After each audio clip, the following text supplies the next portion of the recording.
I'm sorry, I would turn on the camera, but the GPS is not allowing it. So the GPS doesn't allow it. You're in for locations, in locations undisclosed, being whisked away by members of various agencies to an undisclosed location. Poor Izzy, we all mourn for him.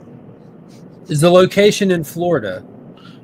Are there alligators? No, there are not alligators. Will there be a speedway? There will definitely be a speedway.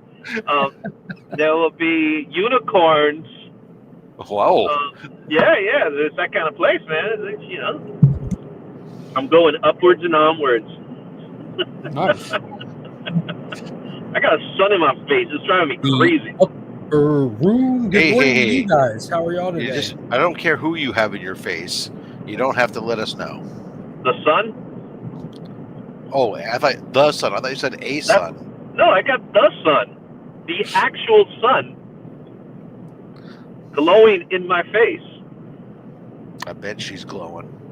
Yeah, I bet she is. What's up, Lark, my baby? What's up, homie? What's up? Just getting these kids up and rolling. I'm rolling. Yeah. It's the first week back to school, so getting I don't want to say getting into it, but we're kind of already into it. The August 8th. Man, that's just wrong. Going back to school the first week of August. Yeah, we go over here. It's after Labor Day. Yeah, everywhere it's a little different. Even here, there's places that are different. About I think like 2 weeks before my kids went back, the people in like the next county over went back, because we're right here on the river, you know. So the people right on the other side of the river do year-round schooling, which isn't literally year-round. They still have a summer break, but it's only like a week or two. But they also have a week or two off in wintertime, and they've done that now. Like because we don't have a week or two off in wintertime for Christmas. We have 2 weeks off for Christmas, but we also have like a whole week off for. They find other holidays and stuff that they've expanded. They have like a break once a quarter. You lose the best summer days, man. They have fall break, and it doesn't make sense to me either. I'd rather them just have a longer summer. Well, they talk year-round school is one of those things that's been talked about periodically because it helps prevent the kids from losing school that they during the summer, the summer brain drain, and it also helps families that are working that all of a sudden have to like find ways for their kids to be occupied 5 days a week for. But that's what summer camp is for, man. It used to be. You know, that's where you get your. Yeah, no, summer camp's still a thing. Sledge 2 weeks off every 9 weeks. Yeah, Sledge is where he's up where I'm talking about. 2 weeks off every 9 weeks. That ain't a bad formula right there. I mean, you can plan with that, you know. Yeah. But in saying that, you get June off, right? The kids get June off instead. 2 weeks every 9 weeks. No, they do year round.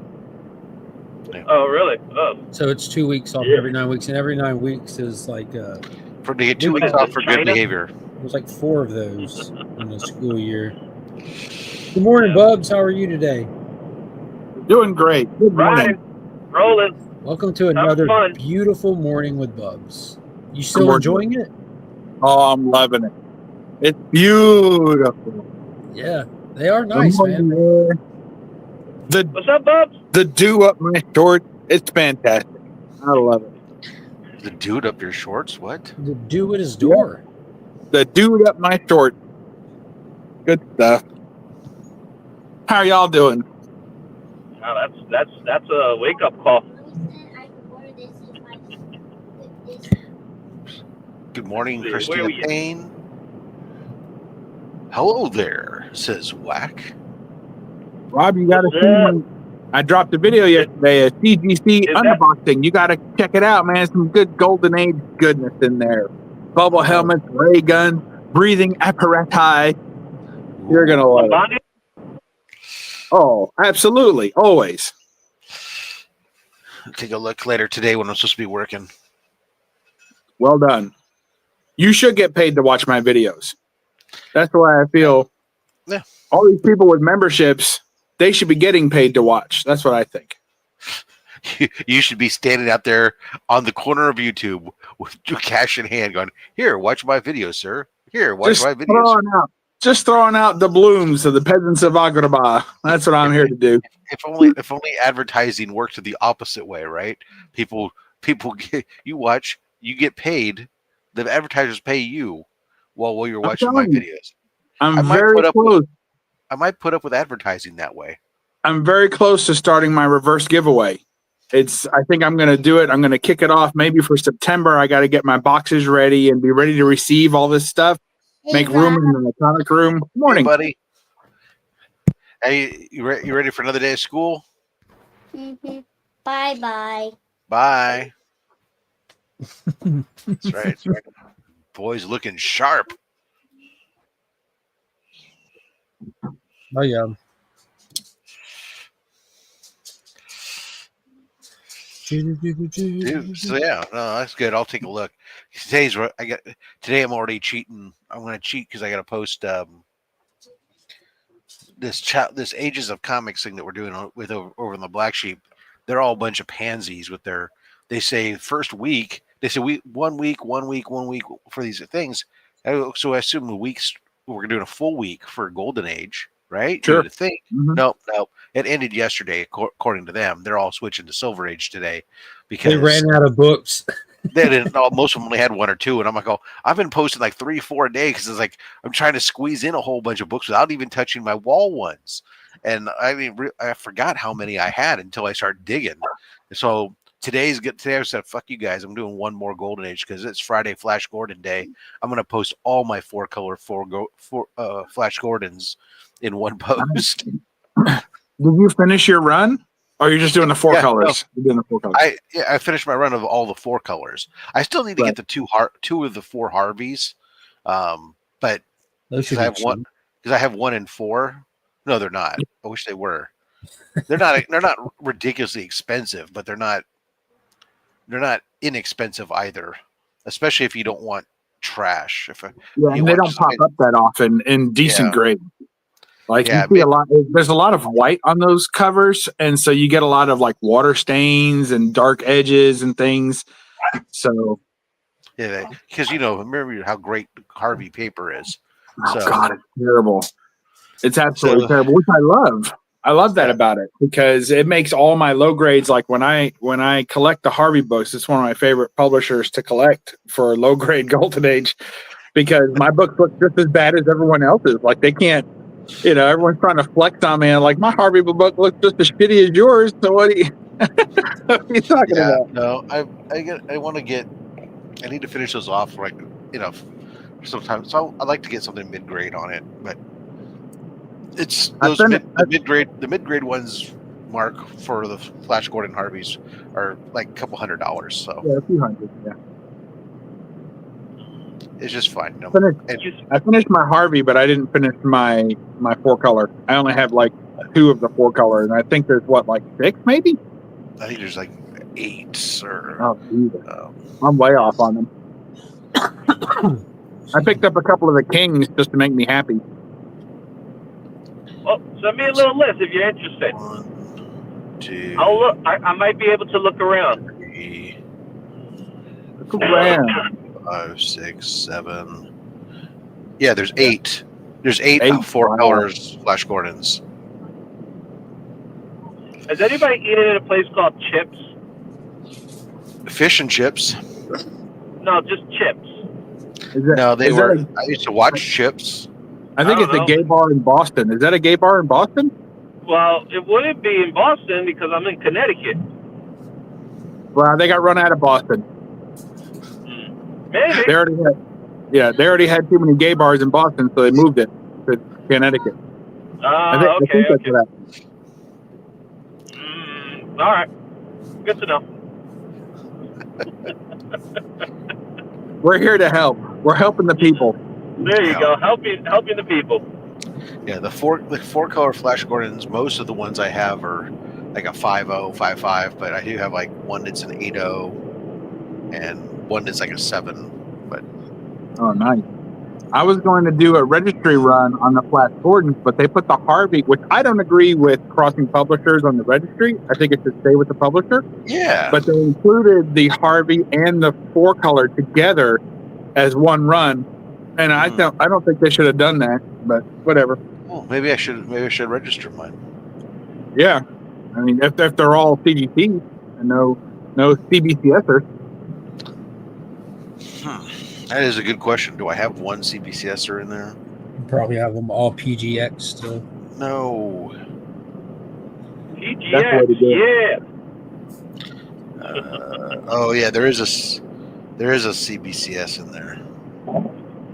I think with disappointed. You know what you need? You need a PSA. Oh, actually, there's a couple of them that are CBCS. Actually, I think PSA coming into the market is squeezing.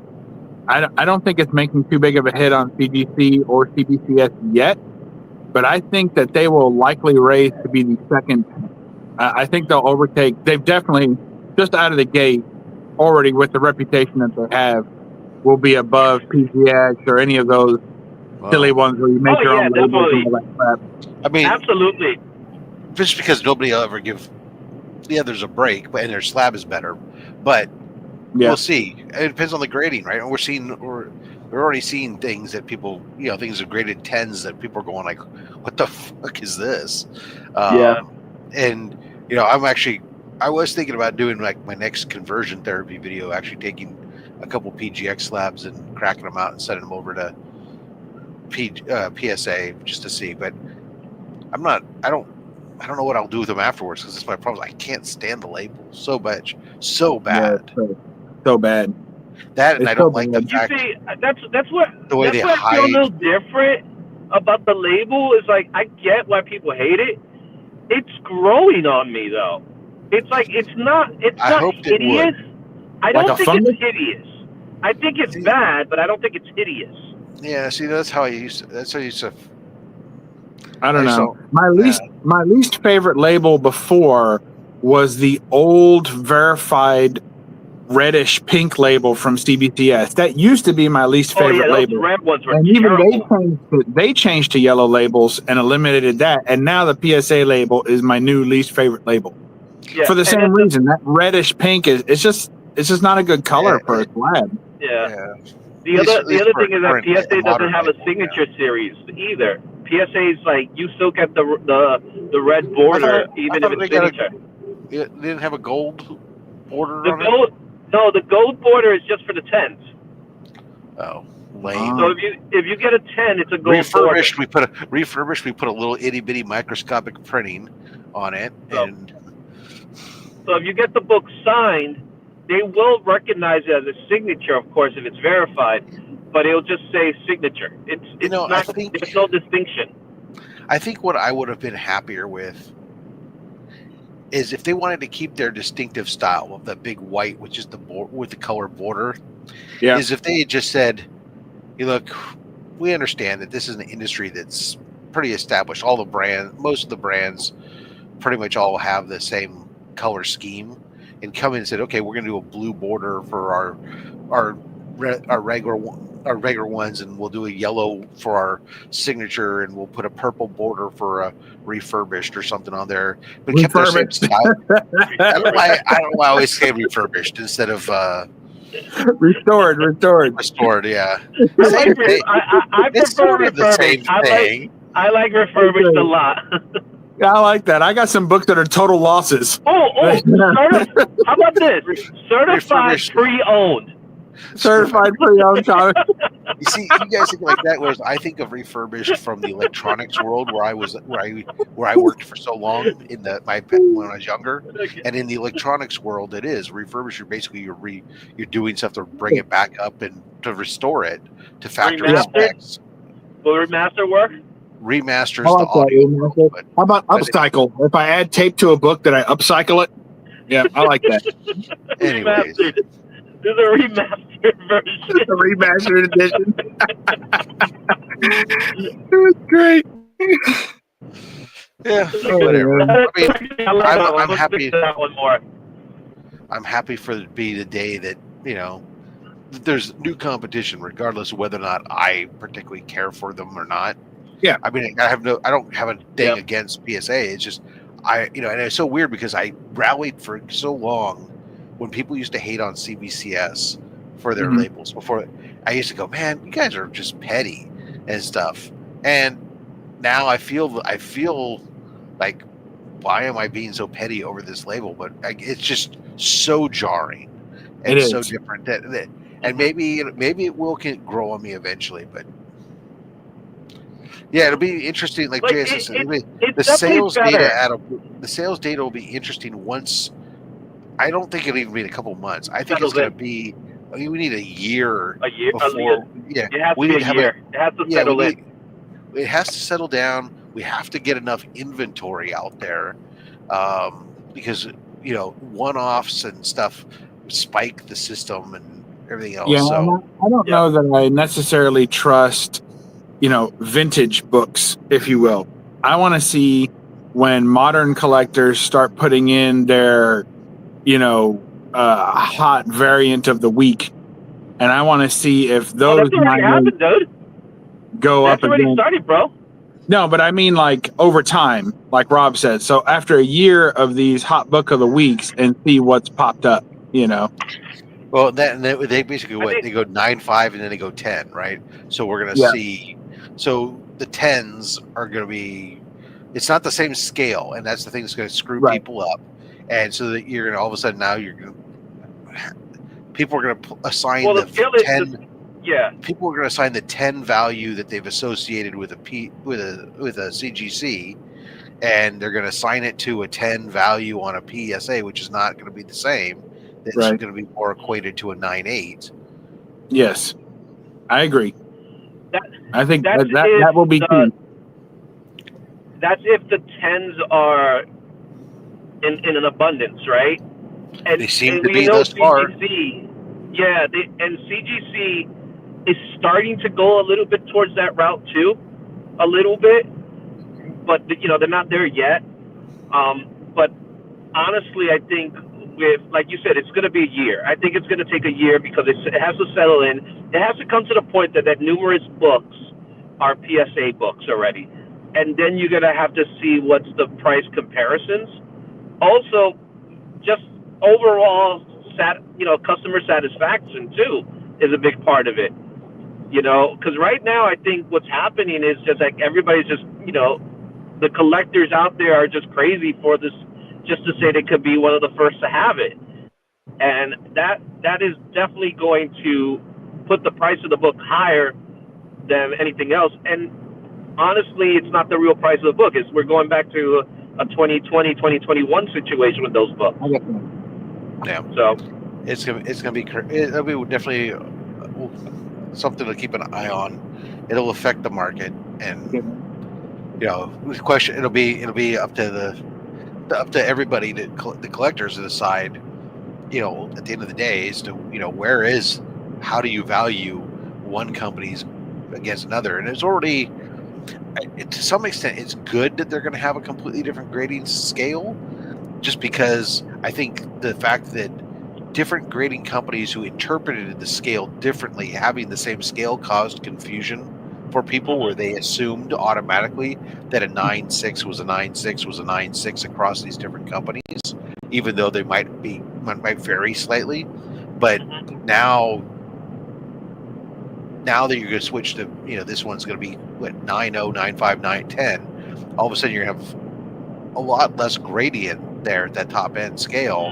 It's going to be how do you really value, especially at that top end, that 9.5, where does that really value in there? How does that affect a book? Are they doing graders notes? They are. I haven't. Yeah, they are. Yeah. So like I saw a video where they got it back and they realized that it was restored. It's in a journey in a mystery or something, and it's like, it came back, it had restored, and basically you only knew because it was like there was like some little text above the grade, and so they had to go look it up on the app, to understand what the restored information was. But the notes were pretty detailed, and it told it what the restoration was, that the corner was trimmed, plus there was some color touch along the spine, and then it had grader's notes about all the creases and everything else too. So yeah, I saw people fussing about the lack of label color differences based on the refurbished grades or not. And I personally, I'm okay with that. I mean, CBCS does that as well. I don't really, I'm not a big fan. Yeah, I'm okay with that, but I'm not a big fan of the colored label differences for CGC. I know it's nice, and you know, if you hate restored books, or I'm sorry, refurbished books, or if you hate, green labels, if you hate qualified, then and you only want blue labels, then I know it's easier to purchase that way. But overall, I think it's a little bit much with the different colored labels. So yeah, I can go. I mean, I like the fact that, like you said, that sometimes the CBCS doesn't do that. They just put notes, but their notes are a little bit more noticeable. I mean, the way that so far, the one I saw on the thing with the restored on the PSA was pretty small, and it was not like in the center of the label. It was tucked up in the corner above. I mean, it was up above the grade. So at least if you're looking at the grade, if you don't just get fixated on the big bold number, and you went to, well, what's this small little text up here? You'd see it, but it's something that you could miss readily. Yeah. But you can do that same thing with the conserved and some of the other stuff too. So I mean, there's no perfect system. But and with CGC's labels, the color labels, I think, like you said it, I think like the greens and those colors are like, they just make it feel like it's not a good book. Like regardless of the reasoning of it, it's like qualify versus restore. Like obviously for golden age books, restore is not that big of a problem, in that way, because a lot of books been restored, but it just looks like a sore thumb, and it's not a good color. That's part of it. It's not a sexy color, because you want it to be a sexy color. Yeah, you know what? But you know what's not. Mark, I'm glad you said that, because literally if Grim's walking in here right now, I'd be all over that. I mean, I think purple is totally sexy. And it's the green. I'm not crazy about the green, but it works for like Hulk 181s, but that are missing the value stamp. But everything else, I'm not a fan of it. This is our segue to say hello to Madam, as you want to talk about color and sexy and all the other stuff. Madam, hello, welcome to the show. Oh, I'm pretty sexy, Madam, I don't think we've met. Hi, I'm Bub. I don't think we have either. I've never been on a stream with you before. It's nice to see you, No, Bubs. good to see you. You didn't meet in the meetup? You guys didn't talk in the meetup? You were both at the meetup and you didn't get to say hi. It's a side joke between Bubs and me now. You're messing up. Well, I can't see anything. I got a road in front of me. What am I supposed to say? All right. What was his name again? Yeah. Chips. Remember Chips? Chip, the load bearer. Yeah. What's up, Madam? What's up? You guys are talking about you think that purple's not a sexy color and a green's not a sexy color. I have a thought process behind that, because the comics usually are in primary colors when they started out. They're very big in the primary colors, popping colors, and purple was not really an orange, and green were not really colors that would pop out that you want to buy. Yep, yeah, so it makes people not want them. Yeah. I don't know. I'm okay with them keeping all the labels the same color, but that red is hideous. So, why doesn't someone just come out with a straight up black label? Just make it a black and white label would be better looking than that red and white. Just a straight black and white. Gold label. Yes, and you'll have people complaining because, well, this is a signature book, isn't it? If you stay away from all the colors that are already used, so stay away from blue. No, I mean green, purple, shiny gold. Oh, like a foil variant. So this is how I would have done it. So we already standardized colors, right? We standardized blue, we standardized yellow to mean what they mean. with PSA, their red is their brand. So you're not gonna. That's one of those things that I don't think you're gonna get rid of. But I do like the concept of doing something like silver and gold, where and we're talking about, you know, you got the money, you make a silver border to identify maybe signature series, and make maybe gold to identify 10 or something like that. And I think that will probably be a better way of looking at it.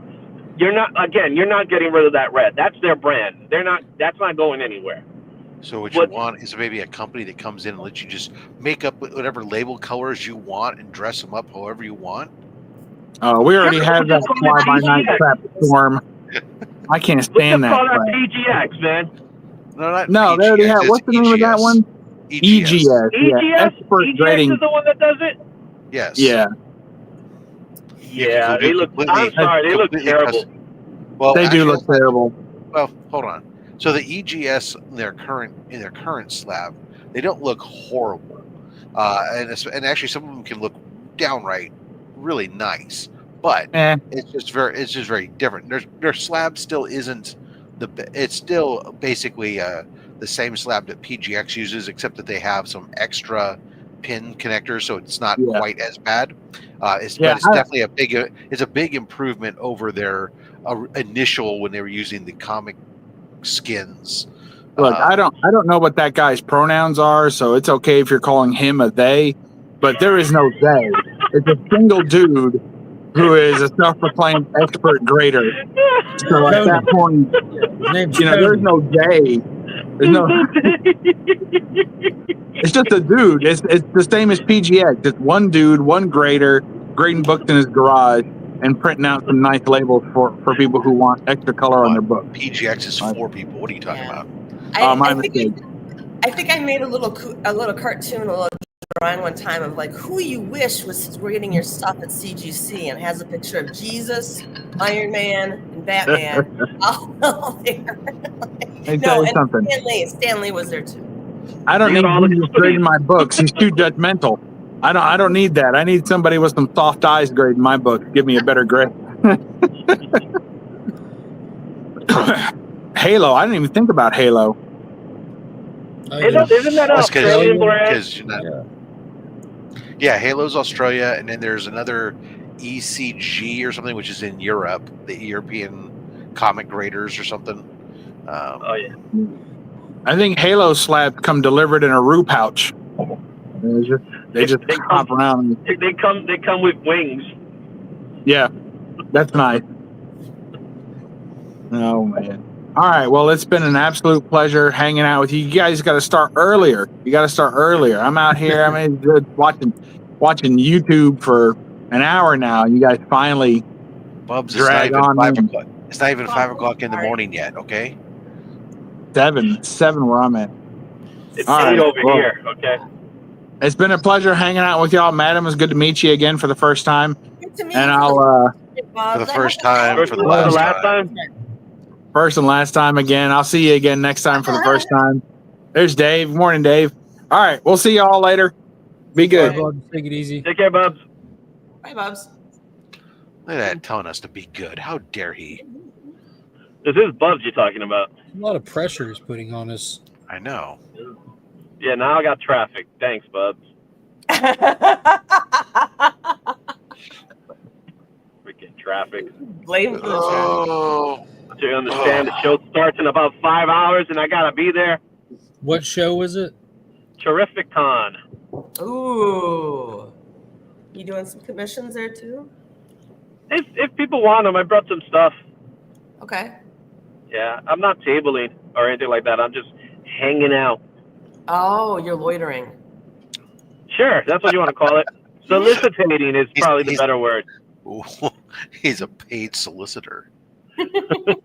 No, he's a paying solicitor. Well, sounds like he's paying for something else. I don't know. Hey, sometimes you get what you get. Yeah, it has Chris Claremont's going to be there just like before. Jim Starlin again. Where are they not? Yeah, exactly. But Mark Silvestri is going to be in this show, so I'm excited for that one. That's pretty cool. Yeah, that one you don't see very often. Mark Scotty Young is here as well. So a lot of the Heroes Con people are here too. So I'm trying to. Oh, Jonathan Hickman is going to be here at the show, so that's a good one. I brought some Secret Wars, and I didn't bring my Ultimate Spider-Man. So. Are you gonna have Chris Claremont sign something? Yeah, one of my. So I'm planning to do. I always forget the number. I think it's 281. Mm-hmm. That's and 244.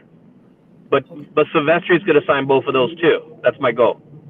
Okay. I recommend when you go, if you dress up as Emma Frost, you're going to get an excellent. Well, actually, I got something else to bring up to him. It's like, hey, by the way, did you go to Whole Foods yesterday in Tribeca? Because my wife said she saw you. So I got that. I'm going to leave with that. But then again, like you're stalking him, right? Like well, you can't no, but I interviewed Chris Claremont, so he knows me. So it's not like Okay. So he knows me, so that's not an issue. Oh yeah, because I'm sure he remembers everybody he's ever interviewed. Yes. Oh no, he's the type. He's the type that'll just look at you. Oh yeah, he'll look at you and go, "Oh wait." Yeah, exactly. This guy. He's that guy. Somebody quick. Close but my you line know, down. But you already know he's going to take at least 30 minutes with you. Oh, I love this. I love that. I'm just scrolling on the side here. I'm going to see an advertisement for Safety Harbor Comic Fest. Where the hell that is, I don't know. But Pat It's Broderick. in the harbor, Rob. It's in the harbor. Nice. Pat Broderick's going to be there. And nice. He wasn't able to make it to Heroes Con this year. That was a bummer. And they show like the three examples of his past work. And one of the three is Doom 2099, number one. Pat's amazing, dude. He's a good guy. So you're going to like this one, Mark. The cast of Superman and Lois are going to be here. They're always there. Not just at Terrific Con. I mean, wherever you go, they're there. Yep. So you got them. They're not going to be at the Galaxy Con. The previous Supermen are very, very active in the We do have one. I think I'm trying to remember which one's coming to. Tom Welling. Tom Welling usually does the fan expos. Brandon Roth, which is also happening this weekend at Boston. So Boston's having fan expo. Is MegaCon owned by Fan Expo? Is he? Yes, MegaCon is. They just kept the name. They kept the name. They made that the flagship of the bunch. Yeah, Dean Cain is all over these shows. He's not as frequent, but he's pretty frequent. He's pretty active on social, I'll tell you that much. Yeah, right now, isn't he joining something? Yeah. I don't actually. You know what? It's funny as I'm looking at Galaxy Con for San Jose. I don't see a single one of the Supermen in attendance. That says more about Galaxy Superman. No Superman, but we do have Jeremy Renner. We do have Dolph Lundgren. We have Jeremy Renner will be happy to sign your snowplow. We got Ron Perlman. Let's see. We're gonna have. Let's see. Oh, Mike Coulter. He's gonna be here. So again, Ann's brother. Who is that? Iron Fist. Lou Ferrigno. I heard he's kind of a dick. So we got the Hulk, and there was. Did they drop him? I don't see him on the list anymore. For what they used to be. What's his name? Who played the Flash? Grant Gustin. Grant Gustin? No, the real one. John Wesley Shipp. Yes, thank you. The real one? Yes. Yes. Wow. Is there any question about that? Has there been a better you Flash? You can say the original one, the first one. Nice. I like Grant. He played Flash a lot longer. Longer doesn't mean better, my friend. Yeah, the first one. Grant's great, though. Don't say anything bad about Grant. He's a great Flash. But I will say he's more of a Wally Flash. He should have been a Wally. We got Barry Bostwick. He's more of a Riverdale Flash, is what he is. I don't think he did bad at all inside the parameters of that show. That show's it is what it is. The show was great until the last two seasons kind of killed it. Oh my Sludge God! said he needs a Dolph Lundgren signed boxing glove to complete his collection. Oh, there you Wow. go. Scotty. Or you can Steiner. get, or you can have him sign what are the a other sword. signed boxing gloves that you have in that collection? Do you have Mr. T? Mr. T, Carl Weathers would be a cool one to have. Oh, John Wesley's ship canceled. That's what happened. So there are no Flashes, no Supermen. No. You got a Hawkeye, though. You got a Hawkeye. We got a Hawkeye, Luke Cage, a Hulk, and hey, and You said Iron Fist is there? You got Heroes for Hire. No, not Iron Fist. We have Power Man. Oh, okay, I thought you said Iron Fist was there. You did say Iron Fist, though. Okay, that was a mistake. Sorry. We also have Kingpin, Vincent D'Onofrio. Oh, okay. We got He-Man with Dolph Lundgren, obviously, and Hellboy with Ron Perlman. There you go. And you can take a therapy pamphlet and have Vincent D'Onofrio sign it. you got Shaggy with Matthew Lillard. Oh, okay. You got Shaggy. Ghost. Scream. Punky Brewster. Isn't he part of FASPA now? The Five Nights at Freddy? The villain of Five Nights at Freddy. That's. I don't know. Well, you get Punky Brewster. Right? So there you go. She looks great, though. Was she even a draw back in when she was popular? Who? Punky Brewster. She was pretty popular in the convention scene. Ross McCann, who does the voice of Professor X. Okay. Okay. Barry Bostwick. You can Brad from Rocky Horror Picture Show. All right. Yeah. Is Tim Curry still alive? Tim Curry, yes. Tim Curry is alive, but he's very sick. Is he? He's not. Yeah. He's not. We got a couple Power Rangers. You got a Pink Ranger, a Red Ranger, and a Yellow Ranger, but none of the ones that I recognize. But I don't hardly recognize any of them, so that doesn't say much.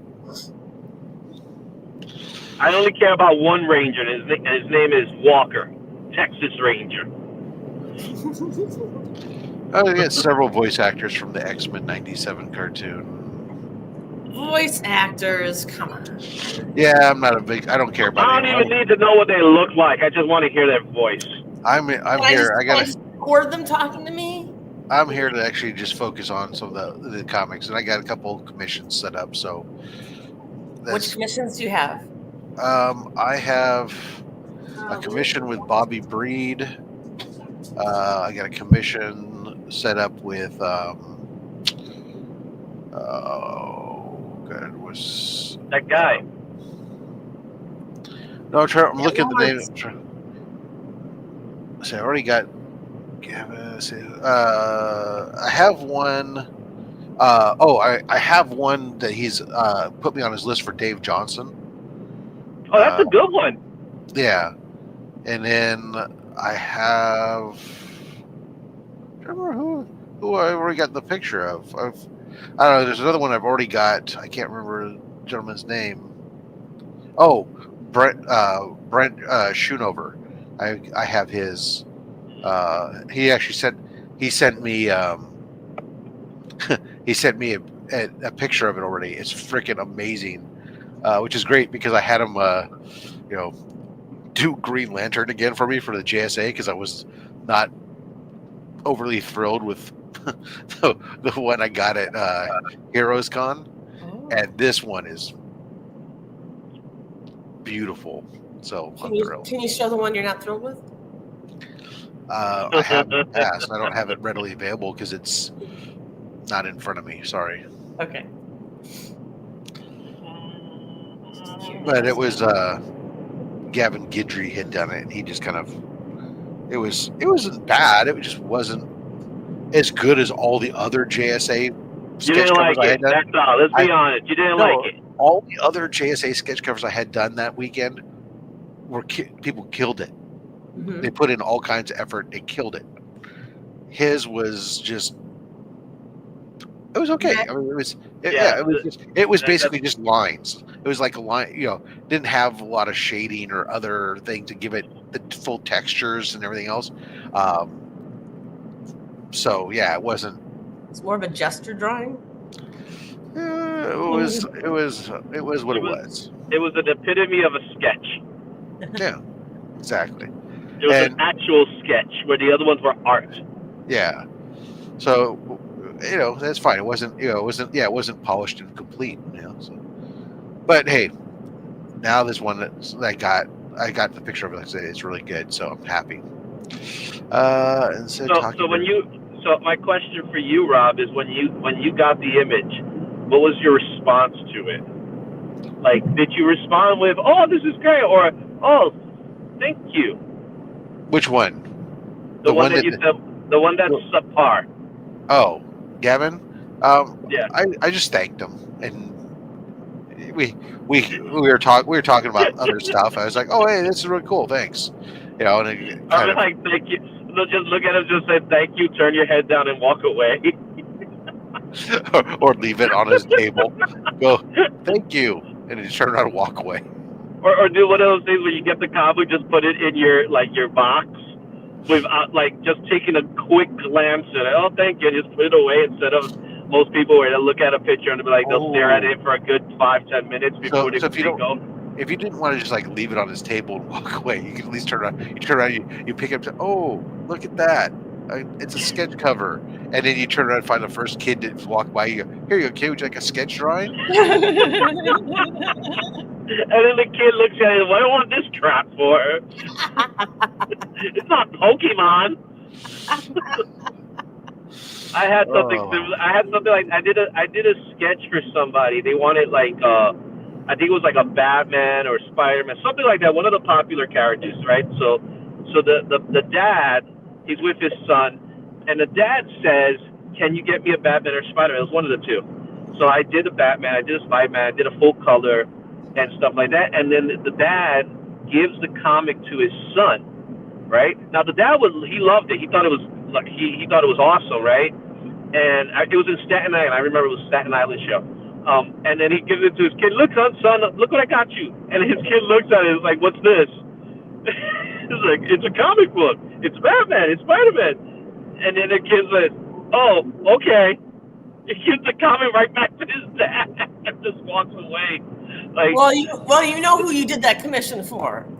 Well, yeah, exactly. It's like you know the dad really wanted it, but he wanted to give it to his son, but his son is a spoiled brat. So his son could give two shits about that. Yeah, I thought it was funny though. In my head, I was like, okay. Oh, this guy's sketch is pretty good. I have to do this guy get one. This guy's price is right. I like his pricing. Izzy, are you driving right now? I am driving. I am on 95 right now. I'll be driving for at least another 32 minutes. Okay. Yeah, it's a nice ride. I decided to leave early to avoid kind of heavy traffic or anything like that.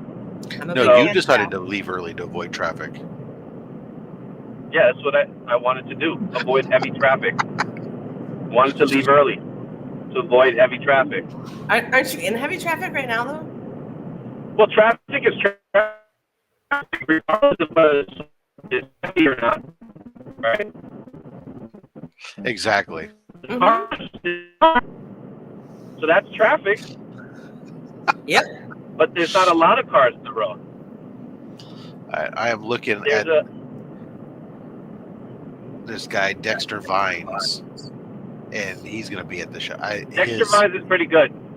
Yeah, I'm looking. His pricing for a headshot or a sketch on blank at the table at the show is only $100. So I think I might have to have him do something. I believe he's an inker more than anything. If I'm not mistaken. He's an artist and an inker, but yeah, it looks like some of his a lot of his stuff on his Instagram is showing inking and stuff, but still, I see some of his some of his other stuff, and I see a couple sketch covers and stuff that he's done, and it's like, okay, hey, you know what? Yeah. For $100. Oh yeah, that's good for a guy like him. He's a well revered inker in the industry. So I would love to get a personal, like you guys get these commissions, but I wonder if like Joshua Middleton does commissions. Jeez, that dude's like next level good. Yeah, like, it would cost you. Because I know you're gonna get. It would definitely cost you. He's like an artist. Like I don't. Yes, he's like a fine artist. But it's like it's not comic style, you know. He's just straight traditional artist. He's a painter. He's a painter. You know, I call him he's a painter. Whether it's he's a master. Oh wow! Even Bob Hall's not too expensive at this show. And I'm not a fan of some of his stuff, but I mean, it's like. I was like, some of these guys are somewhat reasonable. I mean, it's like a torso on a sketch is $180. 180. Wow. Yeah. It's gotta have a lot of muscles. Well, it's got a head on it too, but. Yeah. Timothy Zahn. I don't know why he's. Oh, we got Billy Zane. He's gonna be at the show. The Phantom. Billy Zane was hot when he did Dead Calm. That's when I was like, Billy Zane is. Yeah, what about his Titanic when he was in Titanic? No, not as hot. You don't like that version? How about when he was in Back to the Future? What about Titanic? He stinks. No, Dead Calm is. No, how about when he was in Demon Knight, Tales of the Crypt? No. Look at this guy. Look at Mr. He has the most hair in Dead Calm. Is he hot with or without hair? He's hotter with hair. So so he's the type that needs the hair to remain hot. He's hot enough without hair. He's still hot. You know what I mean? Okay. But if I had to have it, I'd rather have the hair. I'll let you know if he has hair or not when I see him. Okay. You too. Like Billy Zane, I know someone that's interested in you, but you need to have hair. Why you gotta guess against bald guys? That's what I want to know. No, I'm hearing all this. I'm hearing this deep prejudice.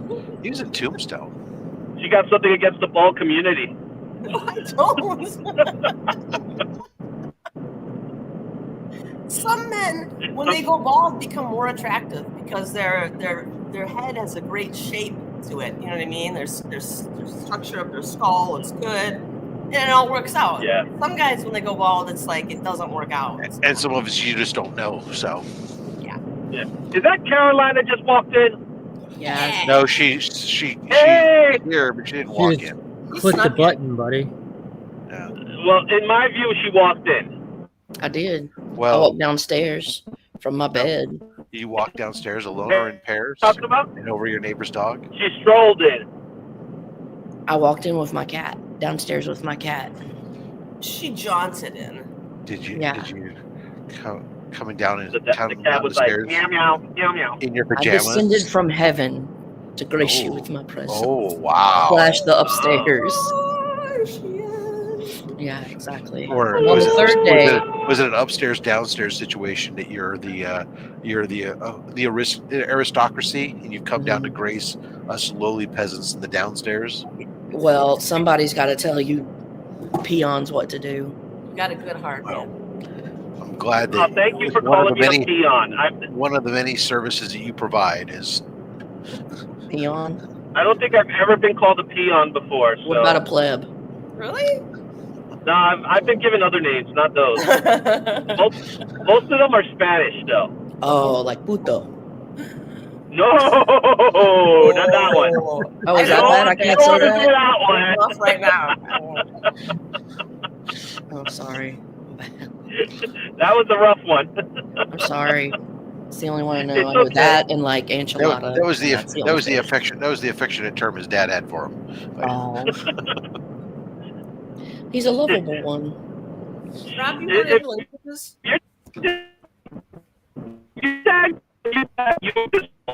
There it is. You breaking up, kid. That's one of the big ones. Yeah, he's driving, so obviously he has no idea what's going on, and when he breaks up or anything else.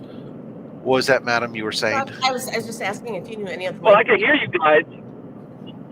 Yeah, but you couldn't hear madam talking that you just talked right over. Would you try again, madam? Okay. Do you know any of the languages? Sure. I know there's lots of languages. I know Pig Latin. Are you proficient in any other language?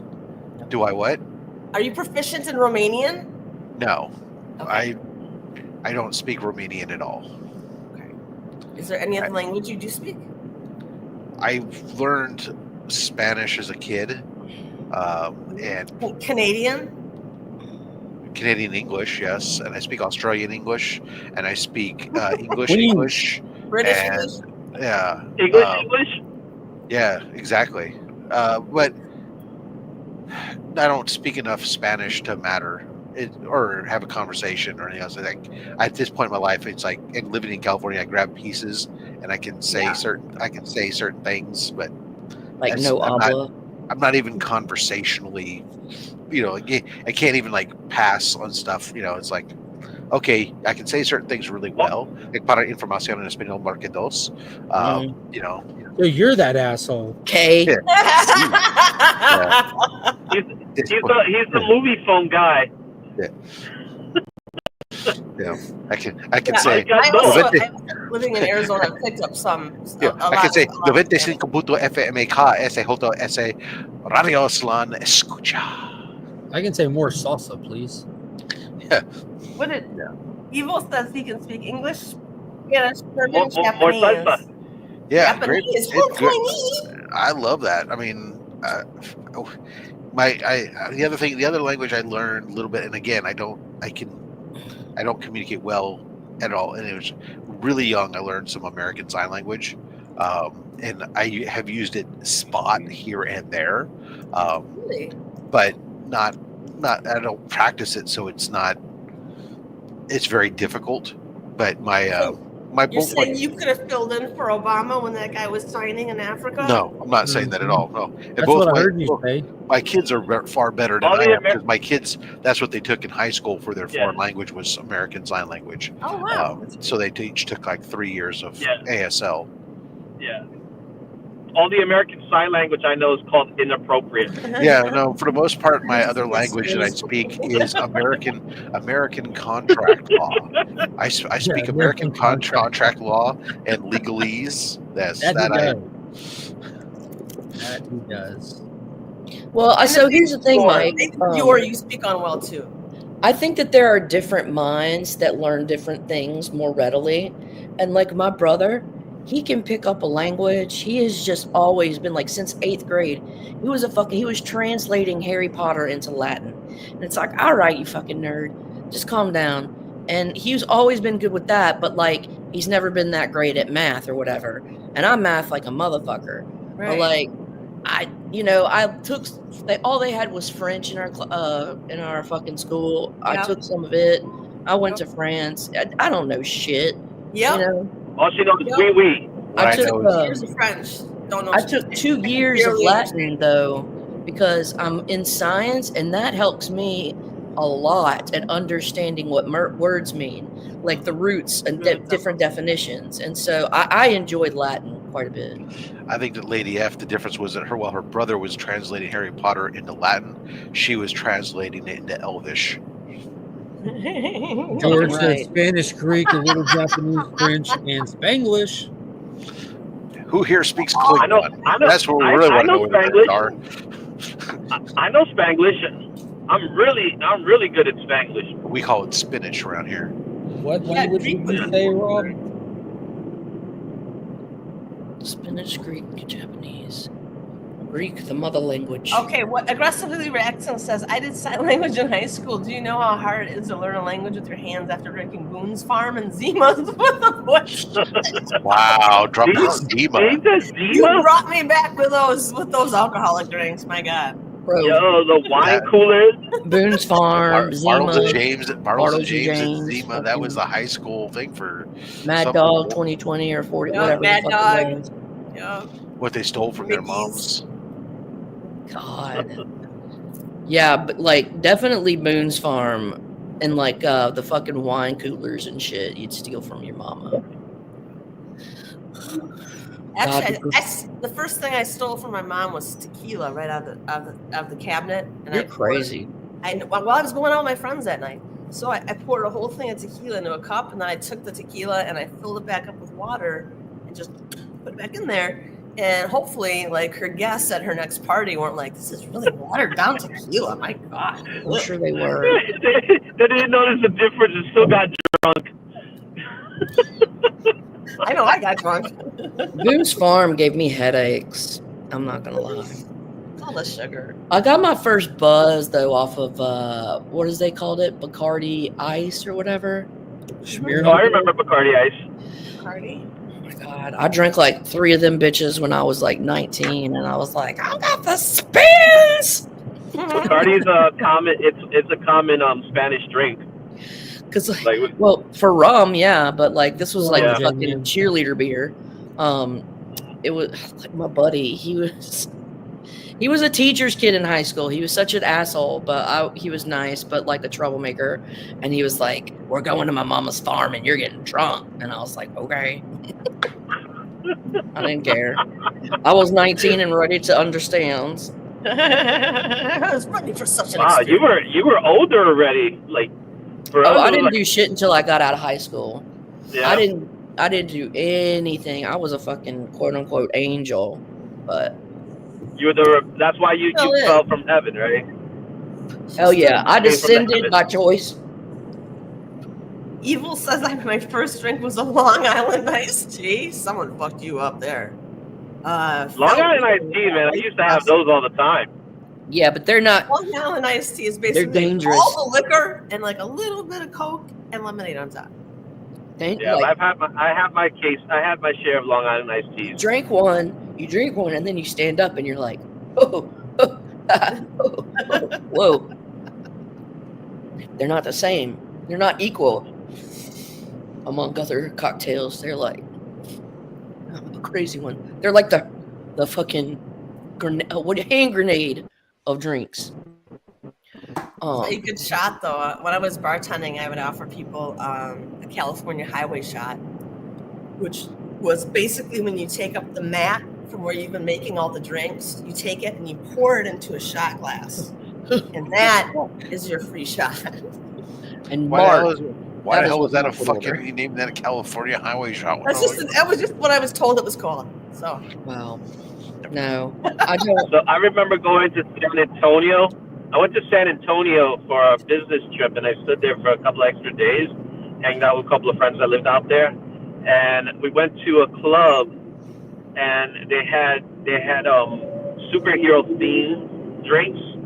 So I had an Incredible Hulk, and I think it was an X-Men, both of which had Red Bull with them. I don't even know what they had in them. I know they had Red Bull, but I had those 2 drinks. And me and my friend, we both had the same drinks. We both got hammered that night. The next night, I had to fly back home. I woke up just fine, but he was toasted. Like, he had the worst hangover as a result. But it was fine to me. But yeah, we Everclear was another one we used. We would make jungle juice, like big vats of jungle juice. Oh my God, it was so gross. Vodka and grape juice? I don't know. Vodka and grape juice. Ugh. Yeah. I don't really like Everclear. Their songs are not that good to me. Yeah, well, you should try their drink. I will buy you. Though, you know what I don't mind is that every year during Christmas, around the holidays, the rednecks make their moonshine, and sometimes you can get a really nice bottle of like peach moonshine or peppermint moonshine. You just take little bitty sips of those because they're crazy. You keep them in the freezer. You keep them ice cold. They've got like peaches in it. Ew. You give you hair on your chest. Okay. Set one aside for me. All right, let's not talk about this anymore. All right, Taylor, what are you saying? I thought you were going to behave yourself.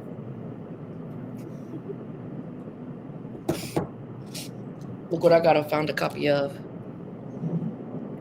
Oh, Maker Bay. Say classified. Dang. Oh, nice, honey. Hey, I'm driving here. Be careful with that kind of stuff. Wow. That's a banger. Yeah, I was really excited to find it for a really nice price. Which And Mark, one? I saw that you got the silver reprint. Oh, I gave it away. I know, for your giveaway. For the longest time, the OG one, I mean, it's still worth a lot. Which, I mean, I'm Like glad I got 120. this, but at the same time, it's like, The okay. Jock Detective Comics, Izzy. I'm glad I paid $3.99 for it instead of like. Yeah, I briefly saw it. Like I said, that the original goes for like 120 now, right? Something like that. Oh no, that's a beautiful cover. Yeah. Is that Middleton? Yeah. See, that's why I want to commission my Middleton. I love. He's so cool too. I talked to him at Heroes. Coolest fucking guy. Coolest fucking guy. Such a humble, like. You were talking Coolest? I mean, Mark was there. Well, Ooh. after community members. I'm a little shit. She's told me before. It's okay if I'm not cool. He just has no I'm all right talent. with that. I don't have to be cool. I'm just loved. Yeah, you're just Izzy. You came. Yeah, I saw you, Izzy, because you and Cliff and Cuppy. Was it Cuppy or Will? It was Cuppy. It was Cuppy. Those It's are the both, same actually. people. Yeah, that's he's the same Cuppy person. and Will. They were like bosom buddies. It was like Three's Company. And Oh, yeah. We were all in the same car. And I definitely think that, like, who was the chick that played the Suzanne Summers? Definitely Cliff was the Suzanne Summers. The Christie? The Christie? Yeah, Chrissy. Cliff was Suzanne Summers. You were probably, what's the guy, John? What was his name? Ritter. You were probably Ritter. I liked him. I'm sorry. He's going. John Ritter, Jack Tripper. Yeah.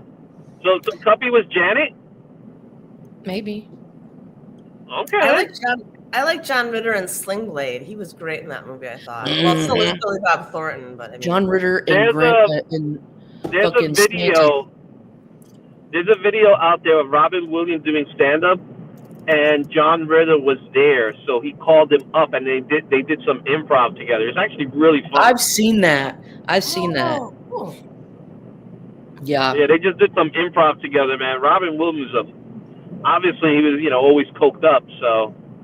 You dubbed Izzy's crew the Heathers. You are. Izzy, you are a Heather. What? I'm a Heather? Yeah. All right. Fuck it. I'll take it. I'll take it. It's a good movie. I'm a Heather. I got to be a Heather that stays alive, though. Hey, I'm a Heather. You a Heather. Well, I'm not a heathen. I'm a Heather. Not a heathen. I'm a Heather. Oh, I don't want to be responsible today. I have to fucking understand numbers. I don't want to do the work today. I don't want to do the work today. Any of y'all plan on going to see the Red Sonja movie? That's going to go straight to streaming really fast. Well, I mean, it's already scheduled for streaming. They're just doing a special one-day only theater option. Adam's dressed for it. I'm going in full cosplay. Yeah. I don't think I will. It's going to be terrible, but it's It looks bad. It's going to be terribly fun. Also, I hope you find something. I hope it's on that cult classic place where where it could become a cult classic. What? I hope that a movie like that becomes a cult classic because it has everything to be one. But it was so delayed, man. That movie was done 1.5 years ago. What, Red Sonja? Yeah. So why didn't they release it? I don't know. I just don't care. I think they had distribution issues. Yeah. I think something with the person who held the rights. I don't know. It was convoluted. I bailed on trying to figure it out.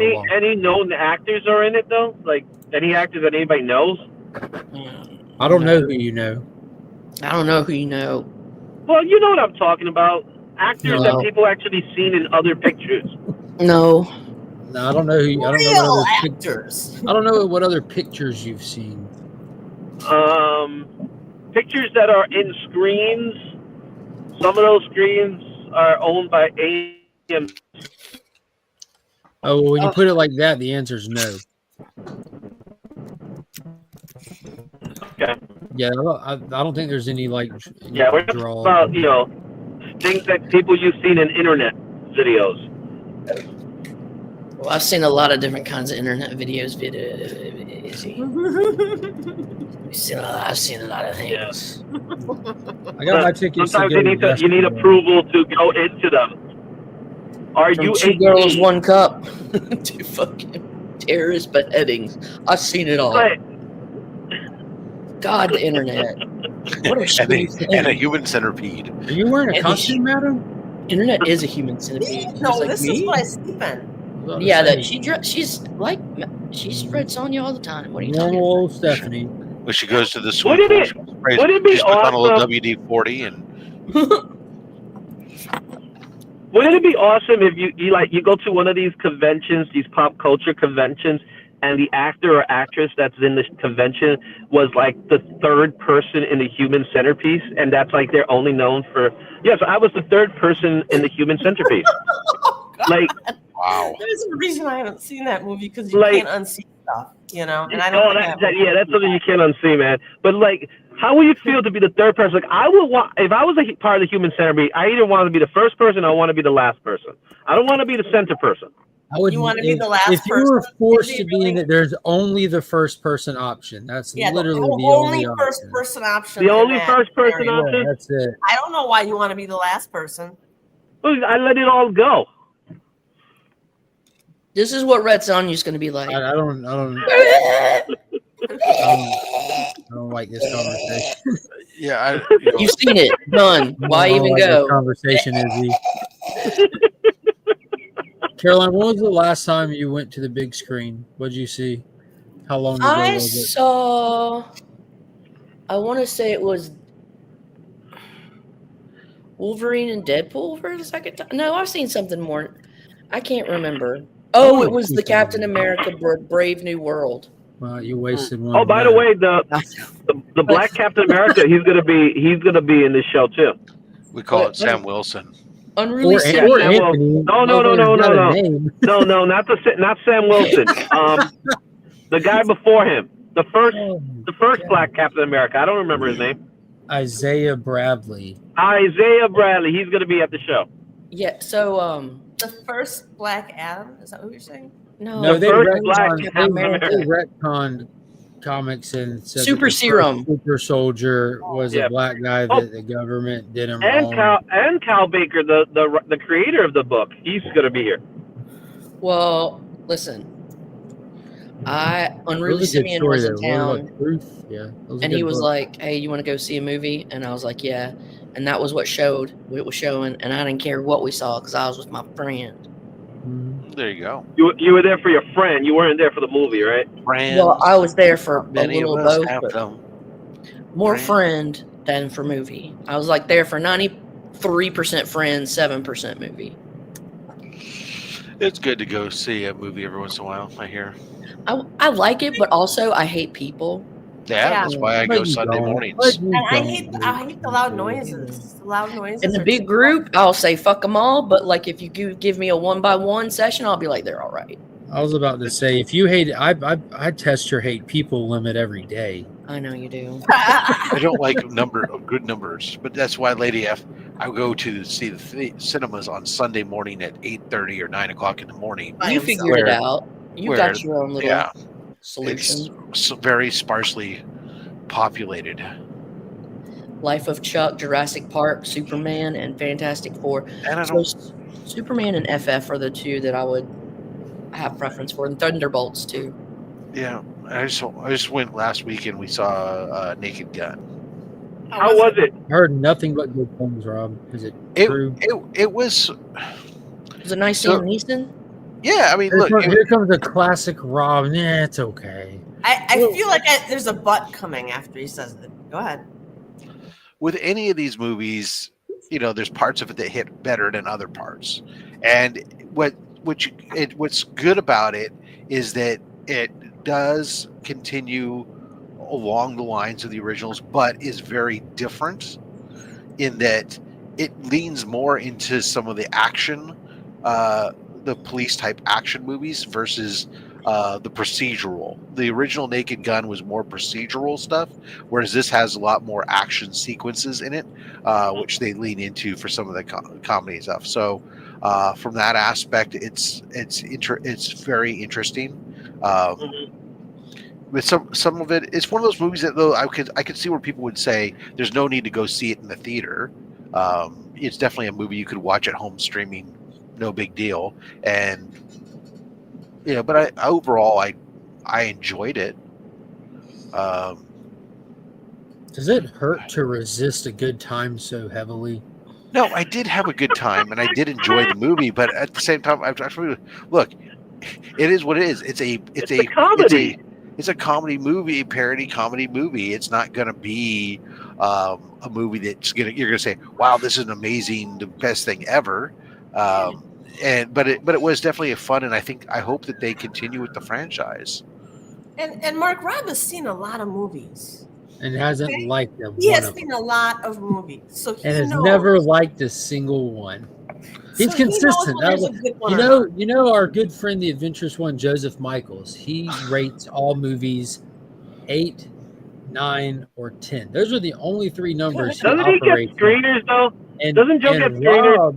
And Rob is like the polar opposite of that. Rob has like his same 3 numbers, but they're like in the middle of the scale. They're not at the bottom. They're not at the top. Rob operates between 5, 6, and 7. So Rob, on a scale of 1 to 10, where would you rate the Naked Gun 2025? If you want a fun comedy movie, it's a 7.5 to an 8. 7, got it. Yeah, I mean, it's like Rob lives in reality. Seem like the best. Like you watched The Penguin, right, Rob?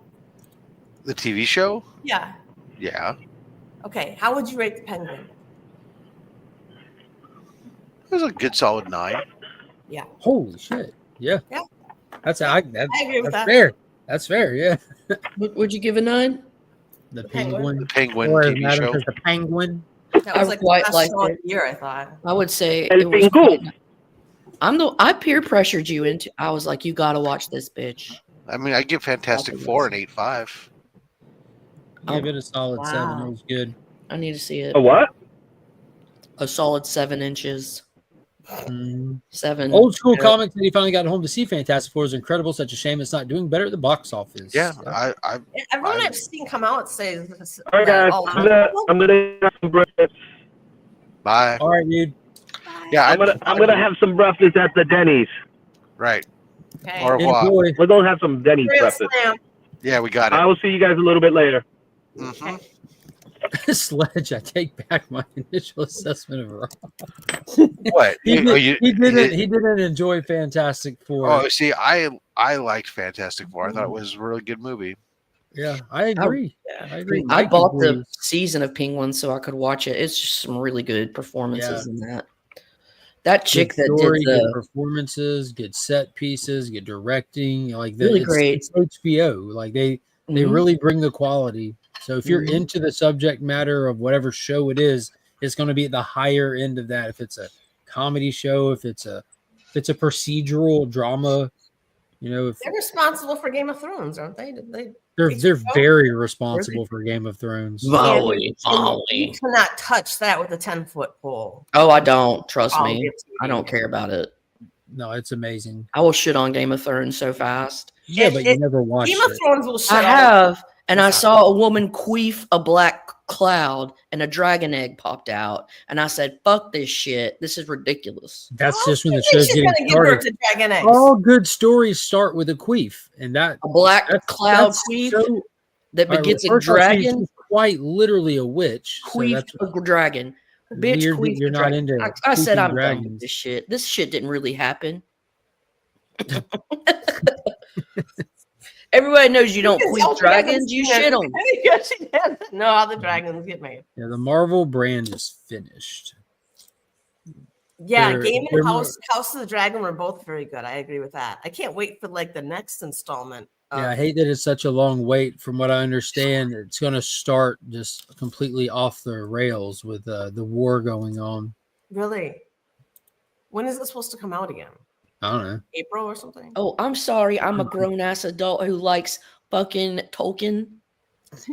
Oh, I just love the Tolkien off the end of that. I'm a grown-ass adult who fucking thinks George R.R. Martin is a little bitch that would have never had a fucking career if it weren't for fucking Tolkien, and he wrote off the coattails and then had the unmitigated gall to critique him. I'm out. I'm just kidding. I quit. For some reason, I feel like George R.R. Martin is going to see that rant. Martin, you're a midge, and I'd arm wrestle you and probably lose, but I'd be really fucking mean to you. I know that people, when it was in the heyday, people would go out and search him out, and in his small town he was living in, and like they would find him at a bar, and they'd all want to talk about Game of Thrones with him. And he would not want to talk about Game of Thrones with anybody. He's like, he'd be like, I don't want to talk about this. I copied from other people. I would rather talk about football, baseball, anything else but Game of Thrones. So it's like when people want to call me, that's how I feel when people send me clips and reels about animals because they know I work with animals. Like, motherfucker, I'm off. I'm on the clock right now. I just send you Tom Cruise clips. I don't think that I do that. And I appreciate that. I send you triggering things. And I appreciate that. Our job is to trigger. Every day, me and Caroline send each other at least 1 to 3 random reels that we know will just get under the skin of the other off. just to get a conversation started. And neither one of us start with, hey, how's your day going? It's, oh, this will fuck with you. I'm great, man. And be like, oh, you're fascist. Good morning, Rich. How's it going, man? Did anybody watch this movie Into the Badlands? That sounds super familiar, like direct-to-video TV show. Movie. Well, not that.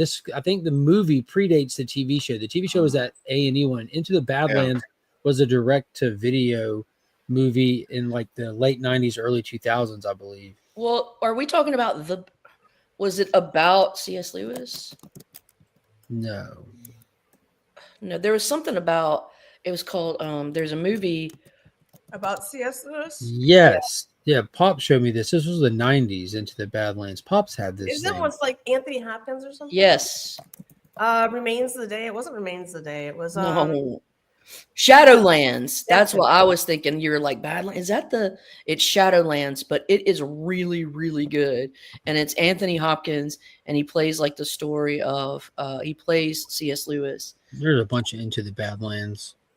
I'm familiar with I watched the 90s one. I remember that. That was kind of violent. Bautista. Western. Too many things named Into the Badlands. I know. I have that like down at my crotch. Like you go down and badly.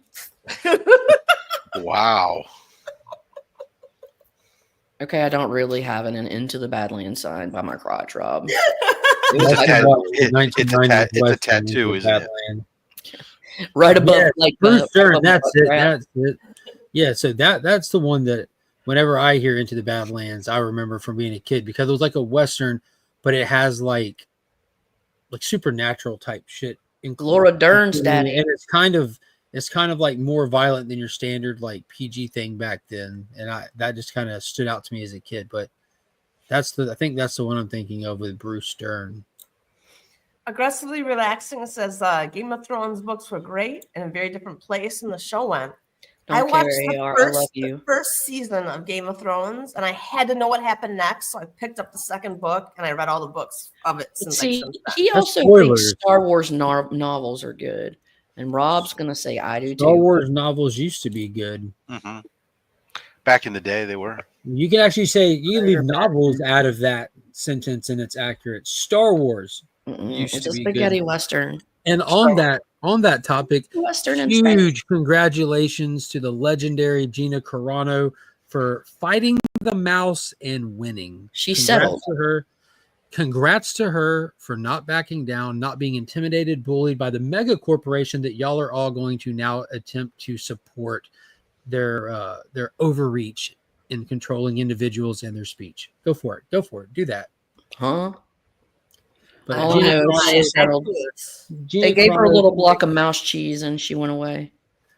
No, what they tried to do was they filed a dismissal, failed, put it on stage. They tried to they tried to do an extension to try to drain her out where she wouldn't have money to fight the case. That's what failed because she got financially backed by somebody where she wouldn't have to back out.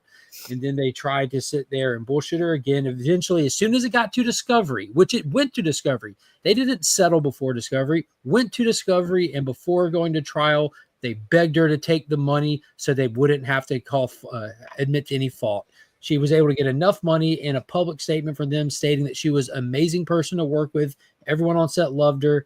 So she got the unofficial apology and she got her fucking money, and Disney fucking sucks. Did y'all see the thing about the dude throwing a dildo at the WNBA game? Yeah, it's been multiple times. That's completely distasteful, inappropriate, and hilarious all at the same time. But it's super. They just arrested an 18-year-old kid, which totally checks out. That checks out, yeah. Well, he's not the first one that's been arrested. For being the most accurate shooter at a WNBA game. Oh my god! Oh, don't get it twisted, J-Man. So many people dislike Gina Carano's position in life, so they will defend Disney's ridiculous actions and being. It's crazy how many people will give up their values in a split second just because they don't want to admit that Gina got a W. And they'll give up their rights too for the illusion of safety. Ask George Carlin. Yep. Yeah, dude, I was just talking to a friend, and I said every now and then, if you ever, because they were telling me how how a significant other kind of spends too much time in rabbit holes, like political rabbit holes, and I'd said like George Carlin is a good reset button. If you ever need a reminder, just where things, so just go spend an hour listening to George Carlin, and that'll get you kind of reset real fast. No, unfortunately, the whole thing with the NBA. Yes, sir. WNBA. Rob, keep pushing, man. People make noise on these streams. It's like the third or fourth time that somebody's done this now. There's been like multiple people arrested. Although in Chicago they said, "Oh, we didn't get called, so the police didn't do anything." But it's one guy. The first guy did it thinking that I wanted it to be viral, and now he's got fucking copycats going on around. People think it's funny. Yeah, the upcoming game, they had to put in a no bag policy so that people wouldn't bring them in. Yeah, that was a perfectly good deal, though. Because they're just all smuggling in somewhere else. That's what I said. It's going to be creative how they get them through security now.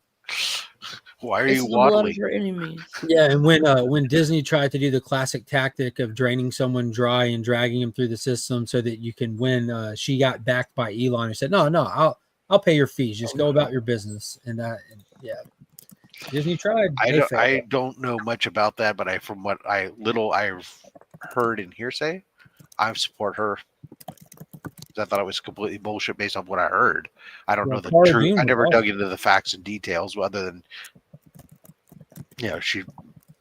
It was like, just getting straight down to it. It was 1000% politically motivated by the common ideology of those that work at Disney. That's just the base to it. She was able to show sexual discrimination based on stuff that Pedro Pascal had done on the same exact social media platform, and it was very bad for Disney. So they had to really, really cough up. Like, all these things you can easily find. It's if you care to look into it. Like, you don't have to, obviously, but it seems like it's settled now, so I don't have to. Exactly, and that's how I feel about it. She got what she was owed. Disney stated they were happy to work with her again, even. So hopefully we can cross our fingers. Maybe we'll get a cool surprise and Cara Dune will be in the actual big finale movie, because no matter what you think of Gina Carano, she played a very popular character in the most popular Disney era Star Wars TV show. So it would be great to get her back. We lost Carl Weathers. We can't get him in the movie. Like, we legit lost him. Well, we've seen Disney bring people back from the dead. Thank you, Grand Moff Tarkin. So hopefully they do something like, I don't want them to take up the whole movie with it. I don't think that's appropriate, but some kind of little acknowledgement of it, at least, Yeah. You can reference them off screen even. Yeah, exactly. You don't have to say, "Oh, he's running his little thing." Right? Or we lost. Or he comes back into town and says, "Where's Blah?" And they just kind of put their head down and shake it. He was a Can good you friend. see the face of the female in it? The bigger face? The horse? No, the eyes. See the eyes? Yeah, Gene the Ha mask did right the there in the middle. face. Yeah, he did Oh. hidden images in each of them, so you That's can really kind of see cool. them. It's Who did really the cover of that? Gene Ha did everything in this. Oh wow. So He's he's gonna got be at hidden, GalaxyCon. he's got hidden images I don't know. like Kelly this. Sudaconic wrote that, didn't she? Is it a sailboat? Yeah. No, it's not. It's in a but cell. It's a schooner. it's anything you can want it to be. You want it to be, but I think he meant it to be the face of like a female pan god that is represented later in this story. Oh, okay. I guess I see something. It's lame. I got to meet him at Heroes and I cried. He was the only one I cried at. My mother-in-law used to have those paintings all throughout the house. It was like it'd be like horses riding across the mountains, and it was like when you looked at it slightly different. There was like all these like eagles flying or something, just or a wolf hidden in this lake, in the scene of this, whatever nature, a lot of nature scenes and whatnot with other imagery, native imagery behind it and stuff, which was so I get it. I get it. Sure, cool, man. Whatever. You do your little shits. So, what is that? Rated R? What's it rated? What? Sonja, Red Sonja. Oh yeah, it's supposed to be rated R. Yeah, I think I'm triple double check. Who's her natural enemy? They were supposed to be leaning into. Who's her natural enemy? Any quick movements? Any man within like arm's length of her. Cold temperatures, hot. What is the natural enemy of a red Sonja? Sonja, the sun. Yeah, I was about to say cold temperatures, chafing, hot temperatures. Yeah, exactly. Yeah. Having to hang upside down. Muggy temperatures, yeah. Somebody who can swing a sword. It's rated R, yeah. And hit more than 3 inches. Who's gonna be all the Rorschach drawing images of my disappointed mother? What's the over under on? Okay, are they gonna pit her against a female enemy or a male enemy? Female. Oh, are they? Yeah. Okay. Yeah, the trailer is out. Like you can check out the trailer. It came out. Because I mean, like fucking, you know who the Power Rangers fought? Rita Repulsa. Yeah, She's fucking scary as hell. Space witches. We need more space witches. We need more space witches. No one ever said we had too many ever. Nope. Actually, I think it's a position that's grossly underoccupied. I mean, I'm willing to take up the mantle on that, but Rob's thinking it through. He's like, yeah, I'm willing to lead a cause if we need to get some people in there. Natural enemy is the mongoose. Oh my god. Came out of toilets. Rob, are you watching Strange New Worlds? AR just made me think of Star Trek. I did. It took me 4 attempts to get through the holodeck episode. Why is that? I just kept nodding. I was tired. I'd sit down and watch it, and I was tired. I'd just fall asleep. But I finally got through it last night, along with season 5, or episode 5. So I'm caught up now through all the current episodes. I enjoy it, even if it is. My wife walked in. Star Wars show did have space witches. My wife, yeah. She did. Of course, space. All the Night Sisters are space witches. Mm-hmm. There's an entire planet of them. I feel like a space witch. Now there's too many all of a sudden. On Star Trek, it was the Star Trek is weird, and just that it's got like its elements of it where it's like at times it's like Trek, but then other times it's like completely different, like it's making fun of itself, and just it has some freedom, which is unique to Star Trek, I think. Yeah. Now here's a bitch with real talent. And then it's my wife was asking me, she was watching part of it. She's like, "Oh, so is this like in which timeline is this one in?" Oh, and I'm like, "Oh, I don't know that anybody can figure that out anymore." That's not a good feeling. What's not a good feeling? When they have to wonder where does this even take place all of a sudden? Well, she knows like it happens before Kirk, right? But it's like, is it on the Kelvin timeline? Is it the classic timeline? Is it his own timeline? You know, it's like, I'm like, well, they like to periodically imply that it's on the original timeline, but then they do stuff that you just like mess with it. And you're like, oh, okay, well, they're almost like, you know what? We're not worried about preserving the timeline too much. We're willing to just play fast and loose with it. And I don't like when they do that with established franchises. AR, what definitive timeline is Strange New Worlds on? You know, he actually has he has to keep up with these things as a Starfleet admiral himself. He has a duty to. He has a duty. Yeah. Like, he doesn't have a choice. It's mandatory that he keeps up with these details. Madam's gonna get naked now on the other side, I guess. Strange New Worlds is fun, but Scotty is too damn young. Yeah, I saw that they brought him in this season. Next Generation saw it 4 times over. Deep Space Nine plus Voyager seems 6-9 times over. TOS plus, man, you're losing me with this. Rob, pick it up. What is TOS? What the fuck is TOS? I don't fucking know. No, the original series. Plus the animated series. Yeah, they came out back in the day. Okay, 4 or 5 times over. ENT seen 3 times over. JJ took over. I've seen 0, no interest at all. JJ only did those 2 movies though, right? JJ Abrams. Dude, I loved Into Darkness. I don't understand where the hate for that movie came from. The Star Wars one? Yeah, Star Trek. Star Trek. Yeah, I liked watching Spock turn the fuck up was next level. I liked the JJ Abrams Star Treks. Hell yeah. It's the main. Oh, it's the main timeline, but Daniels and Archer changed the timeline in Enterprise. Okay, yeah, that's all right. It's too much shit. DS9 and TNG are, and then Voyager. I like all them. Yeah. You know, Paul, the owner of ABX, he did a rewatch through Deep Space Nine recently and said he remembered not giving it, like, he feels like he didn't give it as much respect as it deserves, because going back and watching it is like ridiculously good. I'm a Ferengi. I'm pretty sure I'm a fucking Ferengi. It gets phenomenally good once Hawk takes over as captain of Deep Space Nine. Yeah, it's such a wonderful.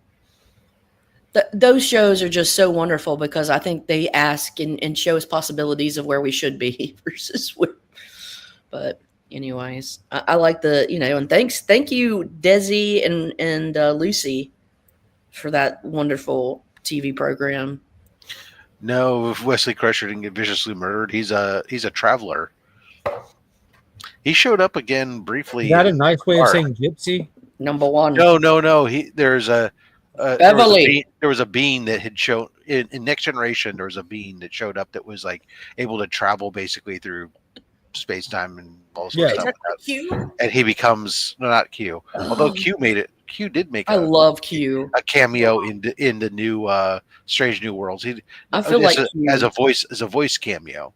Yes. So this is like an omnipresent, like Overlord. I also talked about the Enterprise being retrofitted with analog controls. I think Q's multiversal. Made by playing touchscreen holograms. That's a really cool little detail, because as time goes, when you do prequel stuff, like the technology, it's normally a big problem you have with prequel stuff is the technology outpaces the originals. So that's cool that they make that point. That was one thing that they did extremely well and got extremely right with the most recent Alien movie, Romulus. All the tech in that movie was back to the original Alien tech. It was really, really well done. Oh man, J-Man's a Wesley Crusher fan. I would say that I don't. There's always one. I understand, and I understand that the updating of consoles and all this other stuff and retro stuff. That part I can deal with. Is that what was futuristic at the time it was made? The cavernousness of the ship, though. I mean, when you walk through the original series, the Enterprise, while a good sized ship, every room was, again, because it was shot in 4:3 format, I get it, was tight and compact and small in space. When you go around the ship today, everything is vast and large. Medical bays. You went from two beds in the medical bays under McCoy to 20 beds hospital and stuff. Yeah, He's you know got that you go to feeling when they went the in the captain's engine quarters. room in The the captain's J.J. quarters, Abrams. instead of being just a bed and a screen and a desk, now has a full kitchen and all this other stuff. Now, Yeah, exactly. He was already typing it. Captain quarters are wild. Right. So it's and so those types of things, those types of spaces and openness of the ship is is what's probably the most jarring to me when you look at it. But I just pulled up some then and now photos. They got a bunch of 3D model images and stuff. The Enterprise D, the big D. I got to say go ahead, the Deep Space Nine finale rivals to me a Star Wars like end scene movie. It was that good, in my opinion. I was so into it. Star Trek's better than Star Wars. You don't even have to compare it. Deep Space Nine was amazing. I think all the Star Trek fans would be happy to admit that. That what Star Trek is much better than Star Wars. Mm-hmm. Yeah, you know, Paul Sector watching them both, and he's told me before that he like looks at Star Trek as more sci-fi, and he looks at Star Wars as more fantasy that just happens to be in space kind of thing. And I'm like, that's super fair. I feel like Star Trek is like Aesop's fables in space, and well, Star Trek is the classic science fiction and meant to show you, reflect on possibilities, reflect on commentary on society today and all these types of things in a different setting context that allow you to potentially be more objective about how you see it potentially, or be more thought-provoking. Versus Star Wars absolutely is a fantasy mythology based type thing, and at times at least in its origin, right? And then tale. Yeah, well, because when Lucas went about it, he did a lot of studying of different, different concepts of the different mythologies and stuff, and had borrowed a lot of studying about some Dune. But that's my shit. Nowadays, it's obviously more about just making money, which is different. All around, and loses some of its identity. Much like you could say, like I said, I think that. So a lot of the stuff, the story, like if you look at the current Strange New Worlds, for example, it's not a classic Trek from a standpoint of trying to do those types of stories about, reflecting on ourselves anymore. It's more, they're just doing these adventure stories and stuff to themselves. It seems to me, but franchises change as the ownership changes and the original people who create it change. I think there's room for both. I've never hated on one or the other. I definitely feel a stronger affinity perhaps to Star Wars. I have always watched Star Trek as well and been perfectly fine and enjoyed it. So I find like the characters are probably more relatable in Star Wars. But in Star Trek, I do like the lessons that we learn each episode. I feel like there's universal lessons. It's like let's not judge each other as much as we are in Earth. Just calm the fuck down. Do you really want to kill all these alien people that you know nothing about? I mean, it seems a bit much. It's true that Kirk hasn't kissed Uhura yet, but Mr. Spock is kissing everybody apparently. He's doing more than kissing. He's getting around. He's getting around that ship. Holy cow! He's giving him the Vulcan. I can't handle it. I know. I'm fucking adored, dude. They're Vulcan on the Enterprise. Vulcan on the Enterprise, bro. Vulcan death grip. He doesn't need to do it himself. It's that's like the deep space version of the Shocker. I really thought Data was like the man to get with on the ship, right? Data's the cat man. I love him and his cat. He only did it once. At least with Tara, right? Yeah, Tara. Yar. Yara. Natasha Yar. Yes, that's it. I'm fully equipped. I'm fully equipped. Yeah, whatever. I don't know. I'm looking forward to Skydance taking over Star Trek and finding out that the actual capitalism needs to be brought to Earth. But yeah, I find it interesting that we have the descendant of Khan in the whole on the ship, and I'm not sure I like them having brought Kirk onto, it was fine when it was Kirk's brother was there or something, but bringing actual younger Kirk onto the Enterprise is but I guess it's fine. If they reset the timeline, do whatever you want. Right. Literally everyone was cooler than Tasha. She had that horrible haircut. I mean, But just because it was short? What do you got it against was women? so- What do it was you have? not- What do it you was have so against not women with short hair? It was They not make you feel attractive on her. insecure. It was not attractive on her. What was the Betazoid chick's name? Girl, there's a girl Troy. on Deep Space Nine. She was funny. There's a girl in Deep Space Nine who's got the short hair and she's got the little thing on Dax. her. I think it's Dax. And The she's little thing. Yep. And she's got real short hair and she looks Yeah, super and she's got the In the later years, the Ezri Dax, when the first one dies, and then the troll continues on, but it's Ezri. She's younger, so which of course is then bizarre because the first one was dating Worf or whatever, had a relationship with Worf, but what was it? LeVar LeVar Burton as Gordy. What was that his name? Geordi. I said Gordy. Jordy. Butterfly in the sky. I wonder who thought in the first Star Trek, who thought it'd be cool for that guy to wear a bandana clip across his face to indicate that he was blind, and that could make him see. See better. He got sight beyond sight. Oh, like fucking old boy from Dune. Like Thundercats, that's right. Oh, like what did they call him? I did love this. This is one thing I did think was hilarious. That's Hatterack. There's what's affectionately referred to as the Riker maneuver, when you lift your leg over the back of the chair to sit down in the chair. But I love that they made a comment about, or they joked about that in episode 4 of Strange New Worlds, when they had the show within the show from the holodeck that was like based on like classic Trek, and in that they had a bunch of outtakes at the end during the credits, and they had the guy who plays Kirk come into the bridge and then try to lift his leg over the command chair, and he hits the back of the chair, and the chair falls apart on set. He goes, I was just trying to lift my leg over the back of the chair, and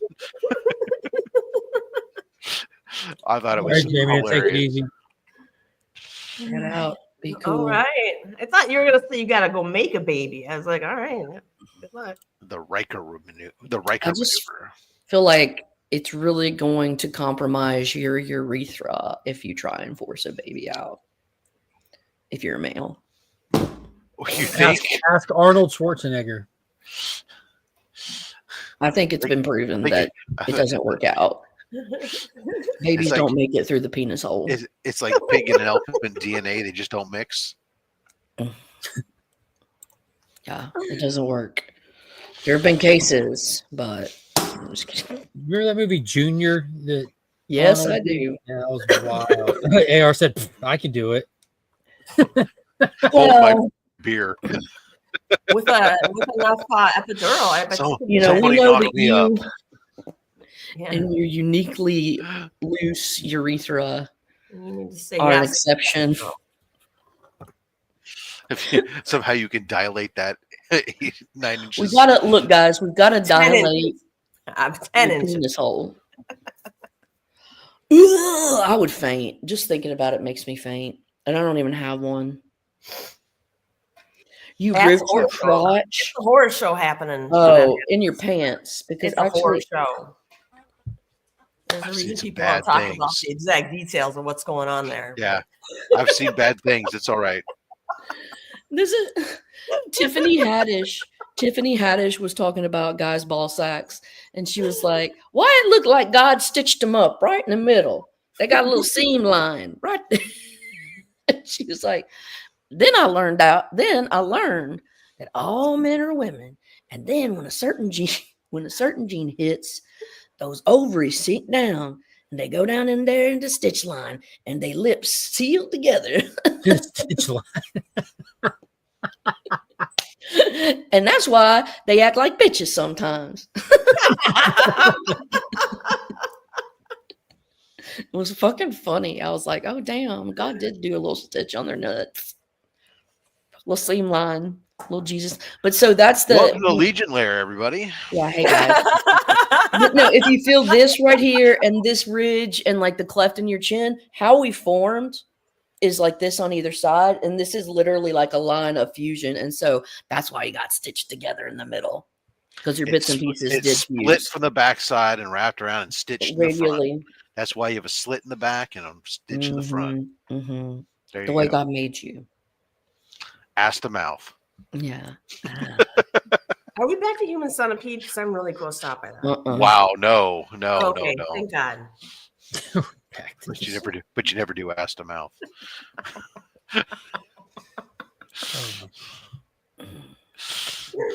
This is what I wake up for, Mark?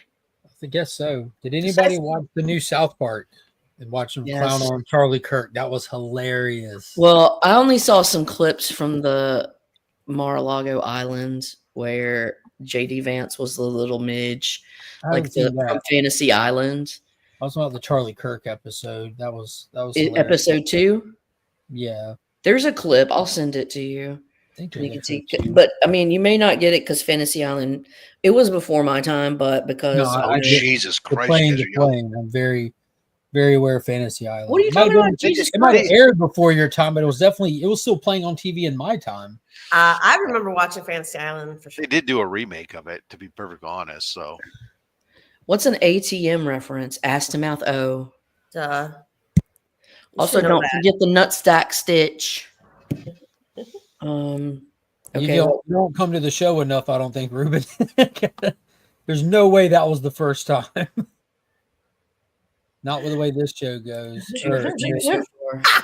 South Park has been excellent this season. 2 for 2 so far. It's been funny.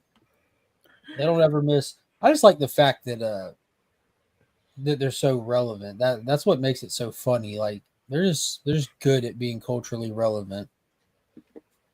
All the movies that they've put out over the past couple of years have been freaking hilarious. From the streaming wars to the little Kathleen Kennedy one to the current ones that are on right now. They're just fun, man. All right, I watched Jason Momoa and the Chief of War. I have not started that episode yet. Of that last night. I'm gonna try to watch it with the wife. It looks awesome. It does look awesome. Mm-hmm. Jason Momoa and the what? It's called Chief of War. New Apple TV television show. Yeah, and it's all about Hawaii. King Kamehameha. Oh shit, that sucks. And about the Hawaiian Islands. Why? Why do you hate Hawaiians? No, I just feel like they kind of got a raw end of the deal by us whiteys, the natives, the Samoans. Well, this is a long time. Oh, I know. I mean, and yeah, I don't think they got smallpox the fuck out. Oh my God, the owner of Trump. The owner of Trump Burger is facing deportation. Maybe his burgers were not good. Yeah, it checks out, right? South Park stays good. Simpsons too. Simpsons kind of. It's never been funny to me. No, they haven't been. Simpsons have been funny for decades. It seems like, and it was never funny to me. It's like Bughead, you know. I haven't watched the recent Simpsons. I really haven't. So I would have to. I keep watching it, thinking like it's going to be funny, and I keep going, oh well, why did I watch that? And then I do it the next week and the next week, and I've been doing that now for almost a decade. That's a sign of insanity, Rob. It really is.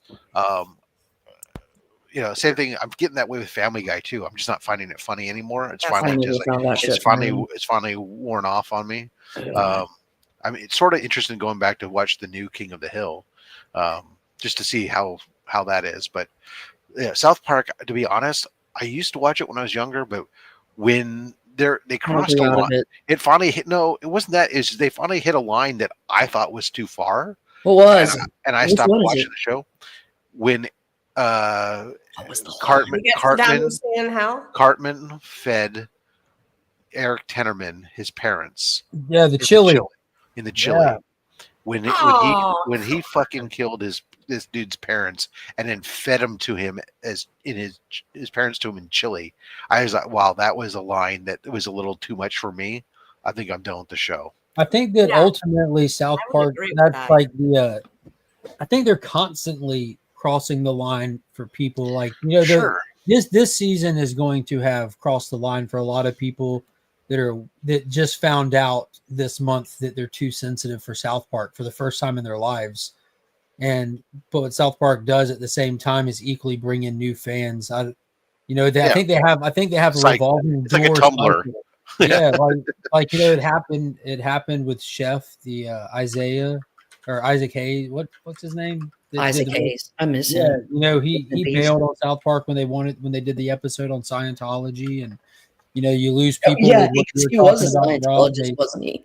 They lost a lot of people on the left doing those movies, kind of ragging on Disney because they thought they were taking a stance. No, they're just making fun.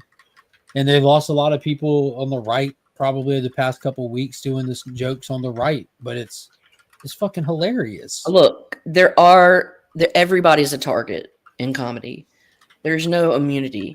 You've got to be able to laugh at yourself. I don't care who you are. The only thing I would say was kind of what I think was kind of lazy on their part is doing Trump as a Canadian, because like that's a very specific Canadian joke. The way that the heads are, I think they could have brought something unique to the table for that. Because as soon as I watched the episode, I'm like, wait, is he fucking Canadian? I love that they played up their continuity. I was a little lazy on them. I can change. Yeah, I felt like they rushed the 6 day thing because like they redid the Saddam joke, which I know a lot of people won't get because they weren't watching or around for South Park Bigger, Longer, and Uncut. But the whole Saddam, they just remade the Saddam thing. That's all they did. Did they do for because I didn't pay attention to it. I heard of it. They did this thing with the Trump thing. Did they use the cutout of his actual face, or did they draw? Yeah, they did the cutout like they did with Saddam. Okay. They didn't draw it. Yeah. That's why they usually do that with celebrities, or they do the cutout instead of the. That's why at first I'm like, is he Canadian? But then then he walks in the bedroom and the devil's there, and he's like just like Saddam was. Right. Like, okay, I get it now. They're just redoing the Saddam thing, which might have clearly was their intention. But there's so much like, I mean, we've had like 9 years straight of like unlimited political comedy gold. You know, like to retread a joke when you're one of the edgiest comedy shows out there was kind of lazy, but it was still funny as shit. New audience, whatever. Yeah, exactly. And Bigger, Longer, and Uncut was probably like 25 years ago now. I don't want to think about it. Yeah. Reality sits in. It's like Saddam was a few years ago unto himself. I think we've had a couple wars since then. Back when he was still in power too, you know. Like back when I was in high school. Jesus Christ.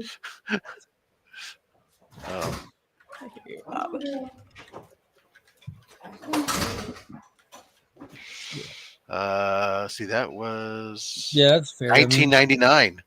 It was 26 years ago. Yeah, Bigger, Longer, and Uncut. God, that show's been going on for that long. Longer. That's when it hit enough popularity to get a feature film in theaters, Rob. Right. That's what I'm saying. It's like the thing. Then you got to roll it back. That was like after like at least the 7th season. So it means that show. Yeah, that show has been going on since like 96, 97. 97, 98. When did South Park come out? It's going to be 97, 98-ish. Oh, no, not Sound of 97. Music. 97. South Park season 1 is 97, yeah. Okay. Trust me, my teenage angst years, I remember it a lot. South Park was my teenage angst had body count. They had to do 26 years refurbishing Casa Bonita. Ain't cheap. No, my teenage angst has a body count. Oh, Paramount's been working with Crickets. them for Paramount's been working with them for years now. T-Dog. That's how I know I'm old, is when that reference goes right over people's heads. Sorry, I was reading this and not paying attention. No, Paramount's been working with them for years now, so they've had exclusive rights, and that's why they've been doing the movies, because they haven't been able to have their for years. They haven't had their catalog of shows, but they've had their rights to new material. So they've been doing these actual movies after movies. Paramount has had a great working deal with them. They knew exactly what they were buying, I think. But we'll see how it plays out. They did just because they got purchased out, they have new people ahead of them. But you haven't seen them stop them from airing any of these episodes. We're like 3 deep now and stuff, right? I mean, I'm sure Paramount's laughing all the way to the bank. Exactly. Yeah. Yeah, exactly. This is their brand. You know, they did Team America, World Police. You know, they're basketball. Yeah, basketball. You know, you want people talking off a trailer hitch. Oh my god! You want people talking. You want people sharing the clips, driving traffic to your platform. I think that a lot of the companies now, more than we've seen in a lot of years, are back to business as usual. Like where, like Caroline said, laughing to the bank. Like they want what gets them views, not what Twitter, well, not even Twitter anymore, what social media cries acceptable or not. Yeah. Well, Jeffrey, don't take what we say as like gospel, because we take what I say as gospel. Don't take take what he says as everything is absolutely truth, but then everybody else might be one a little skeptical of. But no, nothing he says is ever inaccurate or wrong. Ever. I just want to qualify that. Okay. Rob's like, oh my god. I'm just trying to keep the peace here, people. What are you going to do? The current cast of Book of Mormon is wonderful. Go see if it comes close to you. Yeah, forgot about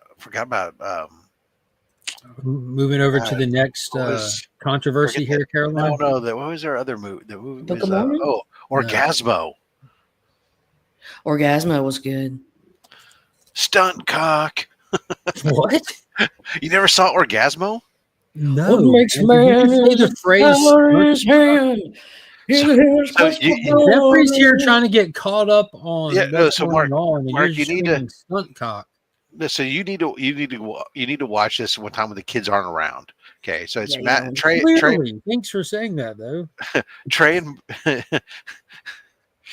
Parker, Matt Stone movie, but about the porn industry, but with a superhero-esque element, like a dynamic duo. What you're talking about. Yeah, live action movie, isn't it? Yeah. No, yeah, one guy was like, Mormon and didn't want to do the actual sex, so they would call in for the stunt cock, and somebody else would come in to be the actual cock for the scene. Okay. Now I've never. What did I miss? That. Nothing. Oh, you don't even ask. Jesus. There's some stunt cocks. I feel like I missed something good. I can't believe a kid got arrested for throwing a dildo at a WNBA game. Let's do this. Remove. Just reshape the object they threw. Don't change its material. Don't change its weight. Just turn it into just a circle or whatever shape you can think of, and recreate the same act. That's fucking crazy dangerous. Yeah, that's crazy. And you're throwing it at like large, not just humans, but also large scale financial investments. You can be fucking up an entire industry or business. The equivalent would be throwing a fleshlight at like fucking LeBron James. Can you imagine doing one of his famous flops? Yeah, Swedish penis pump. Oh god. Yeah, that was crazy. Like, because I'm assuming based on the picture of that kid, he didn't have good seats. He just had a good throwing arm. He did. I don't know. Look at the judging the picture. I don't know if he had a good throwing arm, but yeah, that's true too. I thought it was AI. I thought it was arm, Rob. He's got at least one good arm. One's clearly stronger than the other. He's winding up ahead of time. was fake. You paused at the perfect spot. And then I saw he starts to somebody do a swing it. He starts to painting. stretch out as he's swinging it over his head. I saw a painting of this chick, and it was a WNBA chick, and she's like dribbling down the court, and in the back there's like fireworks of green dildos like exploding in the background. That's amazing. Yeah, it was pretty epic. Have y'all been seeing where people are like making memes and posts about Angel Reese's recent comments? What did like, she say? From her interview, she keeps saying hilarious. She keeps saying hilarious things. And like one of her post-game interviews, she was the actual quote is, "Woo! I can't wait for the season to wrap. Hawaii calling my name. I need a little break from America for real." She's been running her mouth since she was with LSU. I'm pretty sure.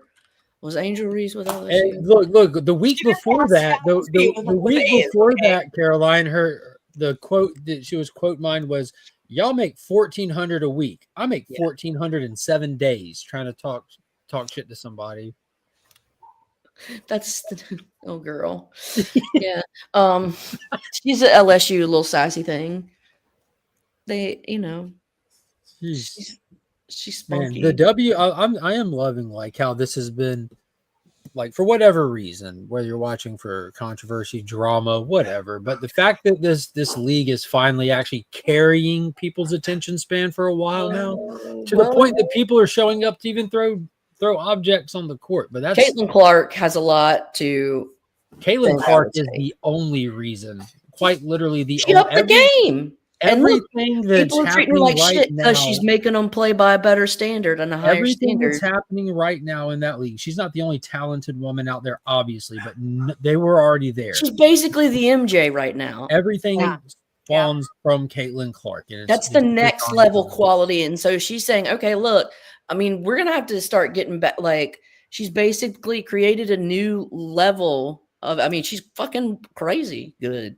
Yeah, she's amazing. And she's a good, she's not a dick. She's just trying to play a game. And I think a lot of times. At least not yet. Not yet. But people try and get shots in on her. And it's like, leave her alone. Give her time. Yeah, I'll get to her head.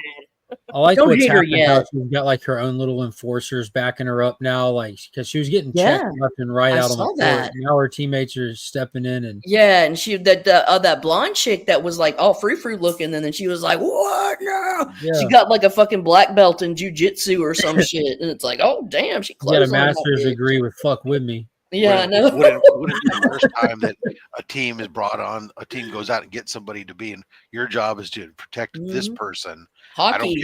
I don't care about your skills or anything else. Your job is to protect this person. Yep.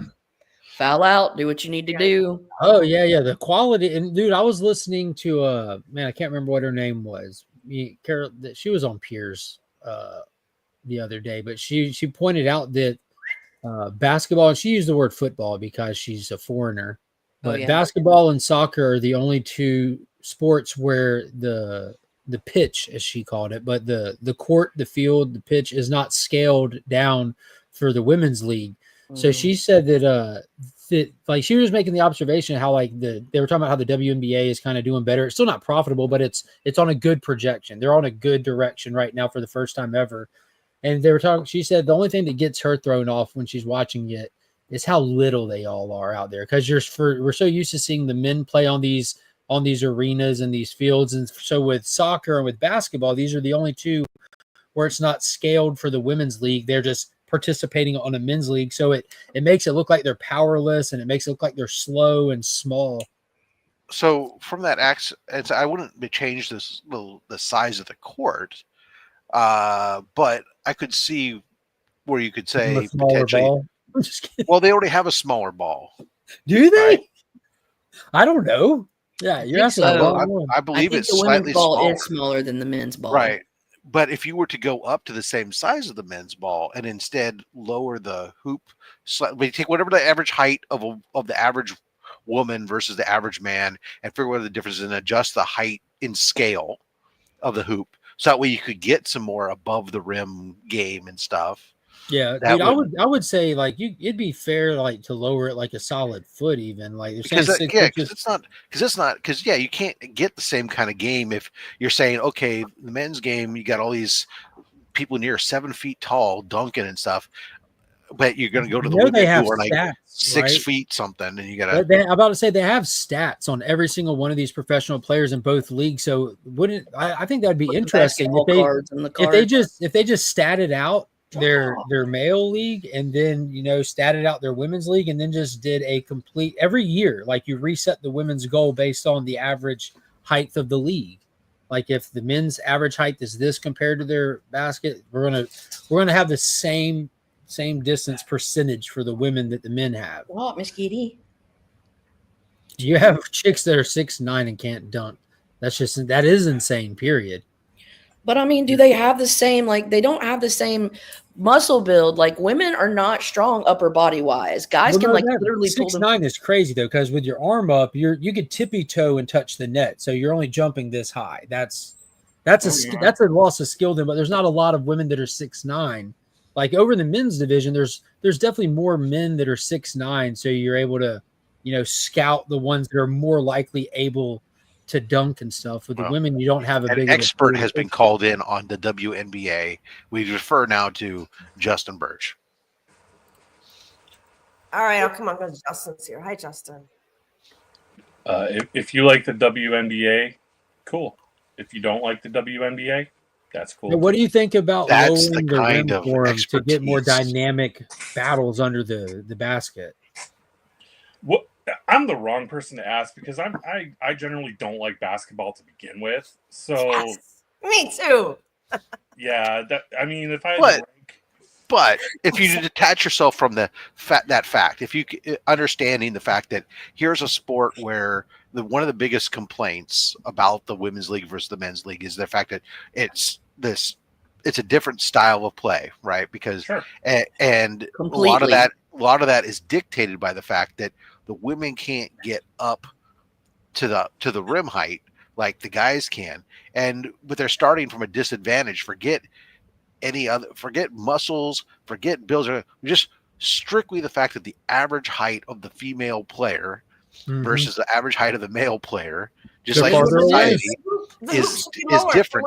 You're going to be at a disadvantage. And against all odds, Caitlin Clark is draining half quarters every day. It's crazy. Can you imagine if they lower the basket, her game is over. Like, she's a prodigy. Her muscle memory is locked into that height. Like, but then, like I said, go then expand when you lower it down, then increase their ball to the same size as the men's ball. So now it doesn't have as much clearance and it's going to weigh more.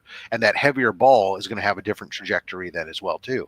Completely throw the ball all over the stretch. The volleyball net height is different. Caitlin Clark will be hitting the referee with the ball every time she tries to shoot. Her game will be all off, knocking people out. I always find basketball to be one of the most boring sports to watch because I think they're all boring. For this fact, all I need to see is the last 2 minutes of the game because usually it's tied up. Have you listened to my rants? I've said that for years. How long have you been stalking me, madam? Huh? You've been stalking me for 20 years now? No, this is my personal. This is I've been saying this in my mind. 20 plus years. I've been saying this. Well, then you were very smart, Rob. Oh, you're very smart for thinking the same that I think. Very good.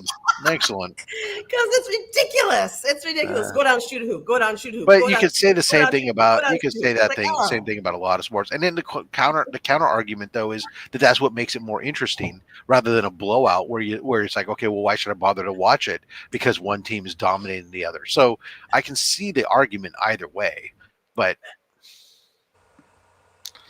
why do I want to watch golf? It's like at all. At all. Why do I want to play golf at all? Well, playing is very different than watching. I'll go play golf. That's okay, but watch it, I don't know. It's like when I walk by my room and I go look at my son. What are you doing? Oh, I'm watching his YouTube channel. Okay, what is it? Oh, it's a guy playing video games.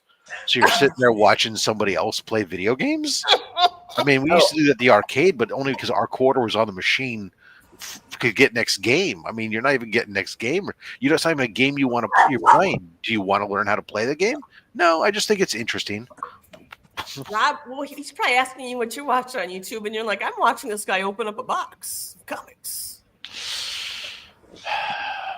Hey, Rob. Don't go shattering Mike. I think I just saw a cloud go by. Do you want to run out and yell at it? Oh, I do all the time. I was just complaining the other day. Big shock. We had a food truck at work this week. The food truck was called the Picnic Basket. Take a guess. Yogi Bear on it. Take a guess. When you hear the food truck called the Picnic Basket, what would you expect? What kind of food? Sandwiches, cheese crackers, and wine. Tacos. Justin, hot dogs. Hot dogs, all valid more or less, except maybe the tacos. It was poke bowls. What the fuck is a poke bowl? What business do they have? It's a bowl with rice and seaweed and like either fish or tofu. Shit. That's like, California for you. No, it's actually like Hawaiian, I guess, or something. But no, I mean like for some place called the Picnic Basket. Now poke bowls instead of tacos. Right. Well, and it's just like it was disappointment. The other day we had a food truck. The other month we had a food truck called the Cheesesteak. Seemed fair for me to expect a cheesesteak sandwich. I mean, it was even pictured on the side of the truck. No, it was a fusion. It was an Asian fusion cheesesteak where it was essentially a rice bowl with ground beef, bell peppers, and onions, or chicken with bell peppers and onions. There's no cheese in that. There wasn't. Yeah, right. It was. I think cheese was optional, but it's like, what the fuck? That's not what I'm expecting. Stuff goes on and on like that. These things bother me. There's a place around here called Big Mug Coffee. I went in there to try to order a cup of coffee. They don't sell regular coffee. Old plain drip cup. They don't. It's adaptogens and mushroom. All they sold was fucking espresso. Oh. In the little itty bitty cups. But your big mug in the little cup. I'm like, I just want to get a drip cup of coffee. No, we don't have that. I said, why? The name of your fucking store is Big Mug Coffee. You tell me I can't get a big mug of coffee? So, well, you can get an Americano. I said, is that a fucking big mug of coffee? Mm-hmm. I felt like Dennis Leary, just going, what the fuck? Big fucking mug of fucking coffee. And a fucking pack of cigarettes. I feel like Bill Burr is the new Dennis Leary in a way. He could be. Minus the cigarettes. Maybe the two of them should get together and do a comedy together. They really should. I feel like they have a lot of overlap in terms of kind of like, we're here for the common man and we see through the bullshit. We want to be old school and fuck you and styrofoam and rah. Like they're definitely East Coast boys. With the little, Boston boys. Boston is Leary. Boston and New York. That's the thing. They could be like brothers or something that are separated at birth, and one lives in Boston, one lives in New York, and they have to come together somehow to solve crime. Like Goodwill Hunting, but for old codgers. Justin, what say you?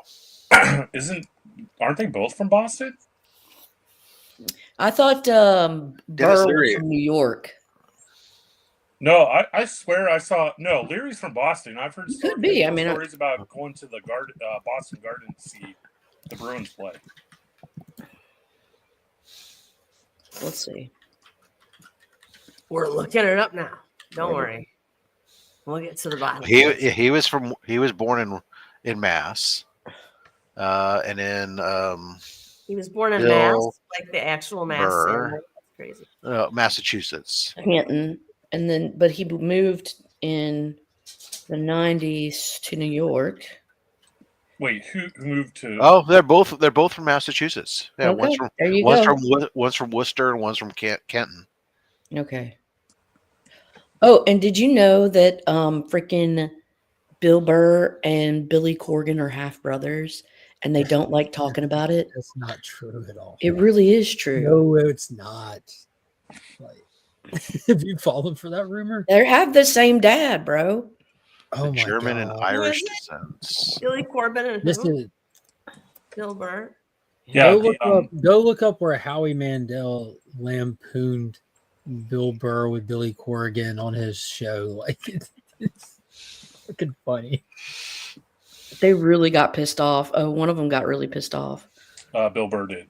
Yeah, because Corrigan revealed that his stepmother suggested. like it's not true at all. Like it's not a stitch of truth to that. But it's so funny that they keep fucking with him about it. The joke is that like Howie was fucking with saying your dad traveled and he was unfaithful to your mother and he banged this other woman in this other town and he had the audacity to name his second family son the same as you so he didn't get the names wrong when he was balancing back and forth between families. And Caroline's over here the test. So would you tell stories about my son? You don't mix it up, yeah. Yeah, thank you. Rumor spread faster than a bullet with butterfly wings. Oh, God damn that one. Oh well, I guess I'm gullible as fuck. I can be. You were so excited too. I know. I was like, "Oh shit!" What's up, Drew? Billy Corgan owns the NWA. It's true. He does. The wrestling, we should be clear, as opposed to the attitude. All right. Yes. Yet another sex toy thrown during WNBA game. All right. What was it this time? It looks like Atlanta. Oh, shit, I can't. It just blocked me out. Damn it. Fucking CNN blocks me out because I don't pay for it. Oh, I get so tired of the paywalls on news feeds. Yes. That's so annoying. Why can't you just do advertising like everybody else? But instead, no, you're gonna make me pay, and then you're gonna give me ads. Okay, it says it's WNBA sex toy incidents may be linked to cryptocurrency group's money scheme. That sounds like CNN news. Wow. ESPN is saying. ESPN says crypto group says it orchestrated sex toy tosses in WNBA games. More pranks planned, it says. That's not where I thought it was going. I didn't either. Planning more pranks. The WNBA sex toy epidemic is skibbity brain rot. This is just stupid because someone's going to get hurt. Okay, I got to go. I got to get out of here. I got to be responsible. After that bombshell, huh? Yeah, I got to get out of here. I'm going to skibbity brain rot. Big green dildos are the biggest stars in the WNBA with Caitlin Clark injured. Facts. True. All right. See you guys later. Hey, watch out for the dildos, okay? Yeah. There was a yellow one the other day. Dildos. No. Bye. Good ideas. Bye, Caroline. It's like the 6th green dildo that's been thrown out at WNBA. Yeah.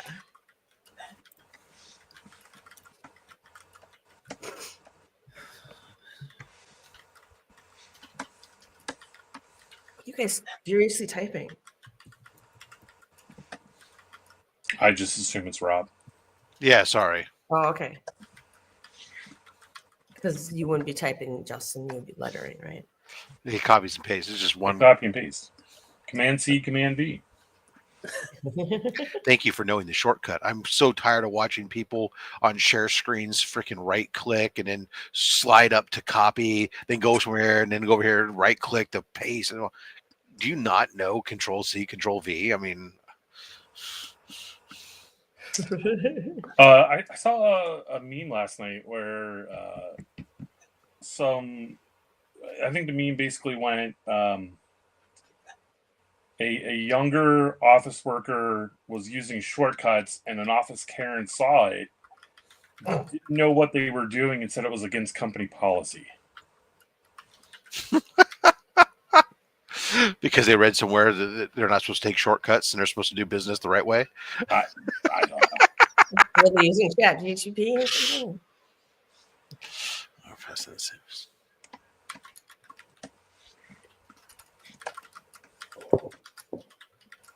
I really don't want to be working on this book. What are you Which working book on? is it? I think it's like a indie Kickstarter book. I think. You think? It. All right. I'll be honest with everyone. It's a booby book. Okay. Don't. Well, it has some fun lettering in there for you, I'm sure. Yeah, well, it's basically like you can do whatever you want, just don't cover the boobs. Just make sound effects throughout the whole book, you know. Just no words, just sound effects. Hey,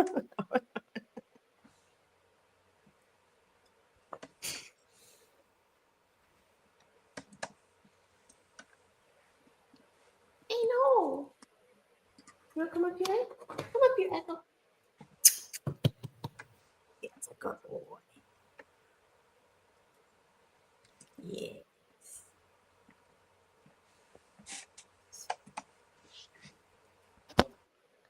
I hate this salespeople sometimes. This guy's arguing with me because he wants to charge a customer more than list price. No, that's illegal. Bait and switch. It's not technically an advertised price anywhere or a published price. It's just an internal price list. So, oh, well, then charge them. Upcharge, baby. But it's actually not even that. It's actually the customer's already paying this rate. He wants to continue to charge the customer that rate. Whereas typically for me, at the time of renewal, I reduce customers that are paying anything over list price. I reduce their pricing down to list price, so they're not paying. We're not charging them more than we would charge anybody else. Huh. I'm fucking ethical. Yeah. What is his rebuttal to you? That it would be difficult to explain to the customer. And I'm replying back is I don't understand how letting the customer know the call recording cost has gone down, the storage of call recordings, the cost of it's gone down, and that we're passing the savings on to them. And his counter argument is that that they didn't choose, the term length that they chose is a shorter term length, and he's trying to show a price increase. And if we reduce the call recording cost, it wipes out the cost increase altogether. Well, that sounds like the customer would be happy to hear that. Exactly. But he's trying to, I don't know, whatever.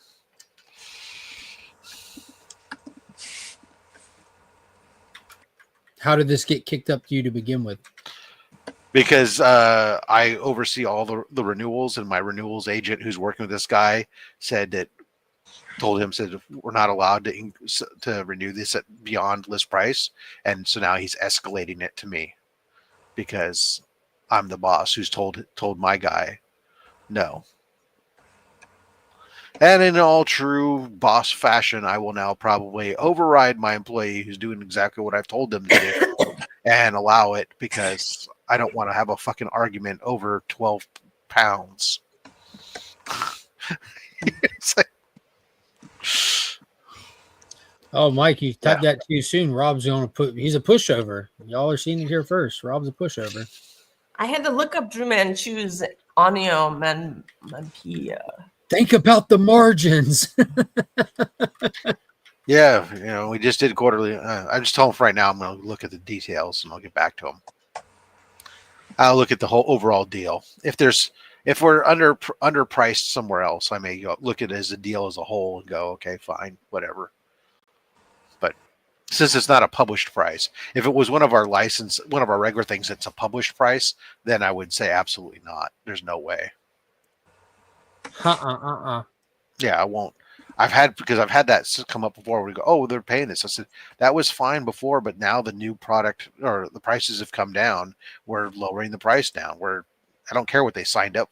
It's like when they were in contract, that was fine, but their contract's up, that term's up.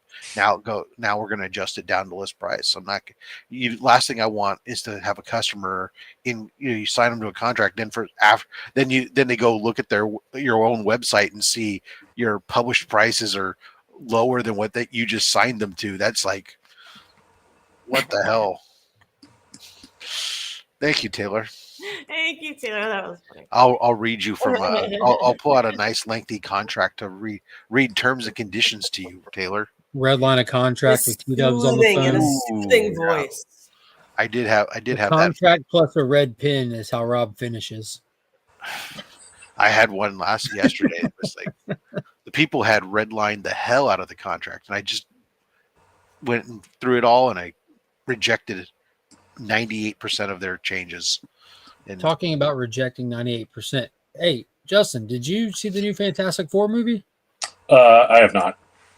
Did you see Superman? I have not. Have you seen Jurassic Park? I have not. You are consistent. I like it. You know what I am trying to go see next week? Naked Gun. Shin Godzilla. Yeah. It's on Wednesday, right? Thursday, I think. Okay. I've seen 13th? Times for both days. Okay. Yeah, I saw Shin Godzilla in theaters when it released. That one day only limited American release. Me and Pops went. It's an experience, my dude. Yeah, I have not seen it in a theater, which shouldn't surprise you based on the conversation 15 seconds ago. So the only problem is like the closest theater showing it to me is definitely like 45 minutes to an hour away. So I would have to factor that in. Well, given that you're not a big movie person, I want to put a movie on your calendar that you should be prepared to go see. And that is that in 2026, we are going to have oh, wait, no, never mind. It's 2027. Never mind. So I'll start planning now. Well, yeah, you could. I mean, I did see them talking about it, and it's on my radar, and I'm making plans. But the 50th anniversary of Star Wars, and they're going to bring the original back out to the theater. So, yeah. I probably will make an attempt to go see that. I'll gather up my sister and make a big event out of it.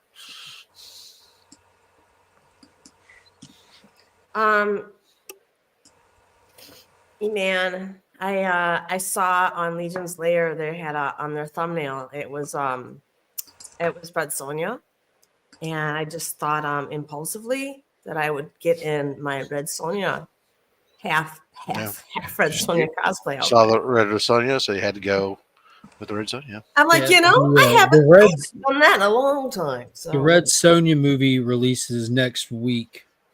Hey, man. It's one day only in cinema. So check your cinemas and go see it. There's a fair chance that I will not. No, not a new cut of the movie.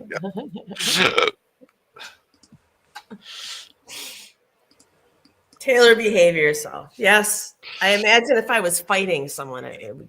Drew, I don't know. I don't know that it's going to be the original version. That would be great if it was. It'll probably be a special edition version, but still, it's episode 4, and to see it on a big screen again, I'll still go see it because, damn it, nerd. There's got to be a better way to lay this out. I mean, I've gone and seen. I like going and see. I went and saw when they did the anniversary for Fathom event for Smokey and the Bandit. I went to the theater, go watch that in the theater again because I love that film. They do those such things. They're fun. Anyways, what's not fun is having to go to work, and yes, it is, Rob. It is just about that time of day where I need to venture off into the world of global commerce and manage my people in other continents as opposed to manage their incontinence, which I don't do. Not yet. I'm not a doctor. Not yet. Yeah, just in case you were wondering, I'm not a doctor. Justin, also not a doctor. Do you play one on TV? Not on TV, but in the bedroom.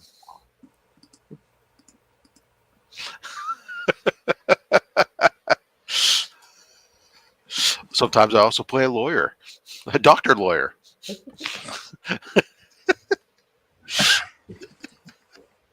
All right. Well, on that note there, Mark, as always, a damn pleasure.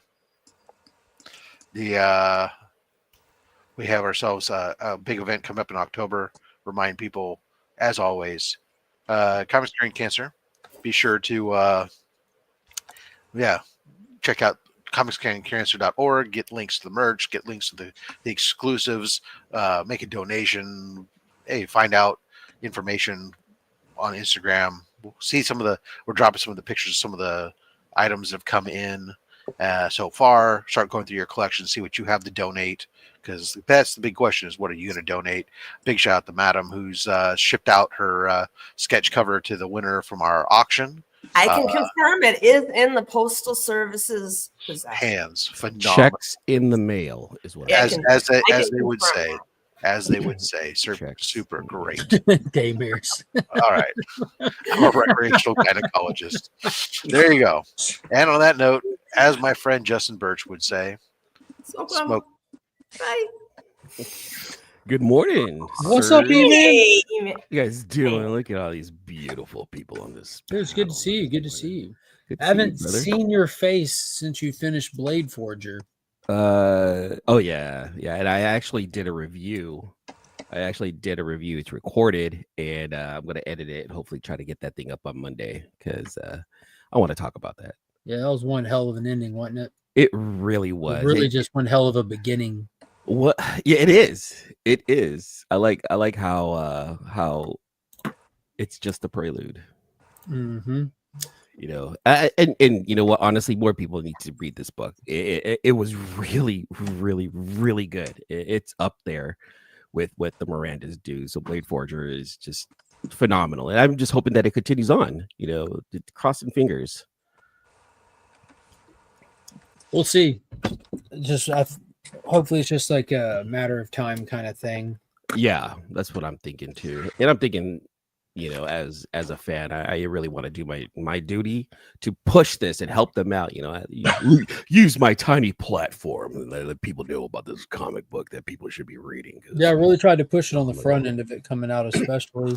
Yeah, exactly. This world is massive, isn't it? Like the whole universe, or whatever you want to call it, the world that this book takes place in is massive. I mean, like what, five kingdoms total? It feels like a very Final Fantasy-ish type of land as far as mass goes, like a very big gaming country or kingdom. It's just a lot of places that they would be able to tinker with. You know, so many stories can come out of every single one of those kingdoms right there. It's cool. It's massive. And in that prelude, the ending to that prelude was just like they broke rules, right? I mean, there's certain rules you just don't. There's certain things that you just don't do in comics. Norms, storytelling norms, and they broke some of those. And you're like, I think they broke them all. Like, I don't believe they did that. Well, yep. Guess what? They did. Yeah, I think you're right. I think they did break every single one of those rules. You know, man, they're so underrated. I think they are. Like, more. I love that they got that big pop they got with We Live, and it's just ridiculously unfortunate what happened with Aftershock, because it really took the piss out of their momentum with the audience. And then what's hard to make lightning strike twice in the same place, you know? Yeah, I agree. So can I share something? Did you send Taylor the link? Okay. No, I didn't send Taylor the link. I'm fuzzy. Hey, man. You're gonna pretend to be Rob, you said, right? Sure. Hacker life, man. He just broke in. Let's test these waters. Taylor, what did you think of the last movie you saw? Well, I went with the wife, and I wasn't sure which timeline it was in, but I nailed it.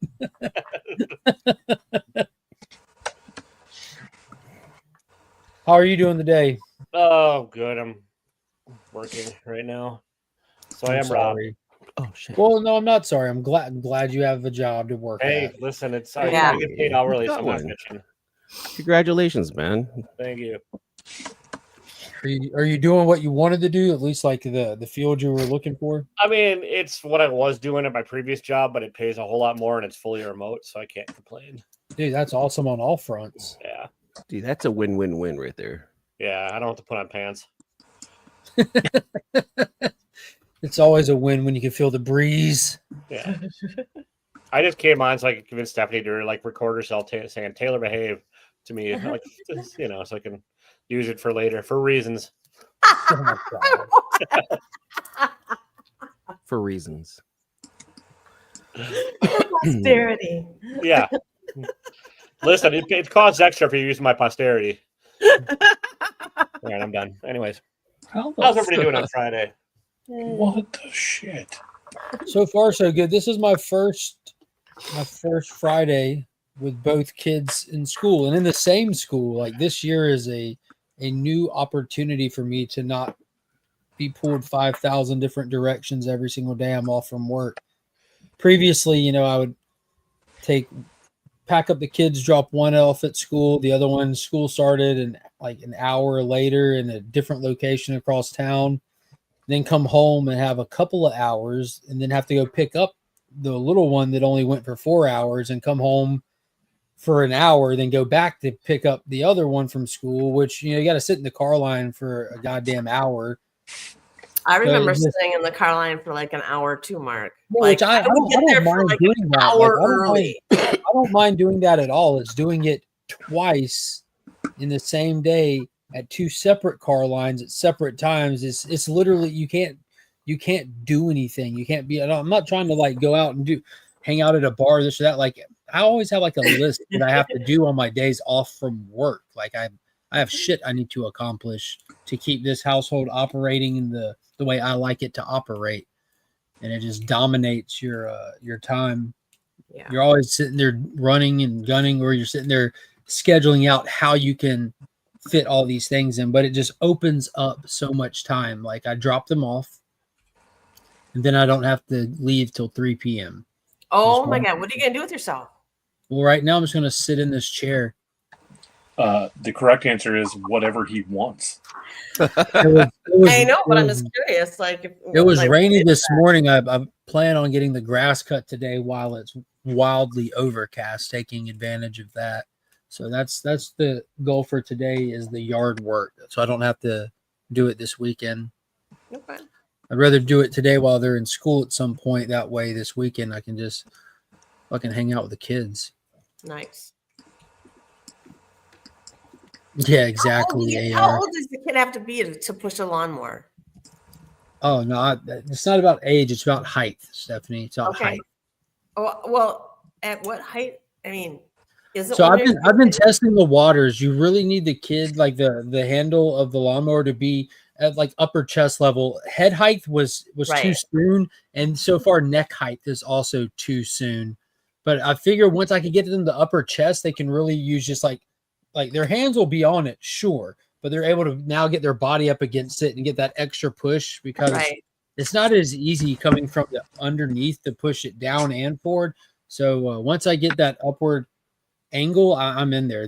They're cutting this fucking grass. I have a non-motorized lawn cutter where you just push it and it cuts the lawn. You should get one of those and they can help you. That's true.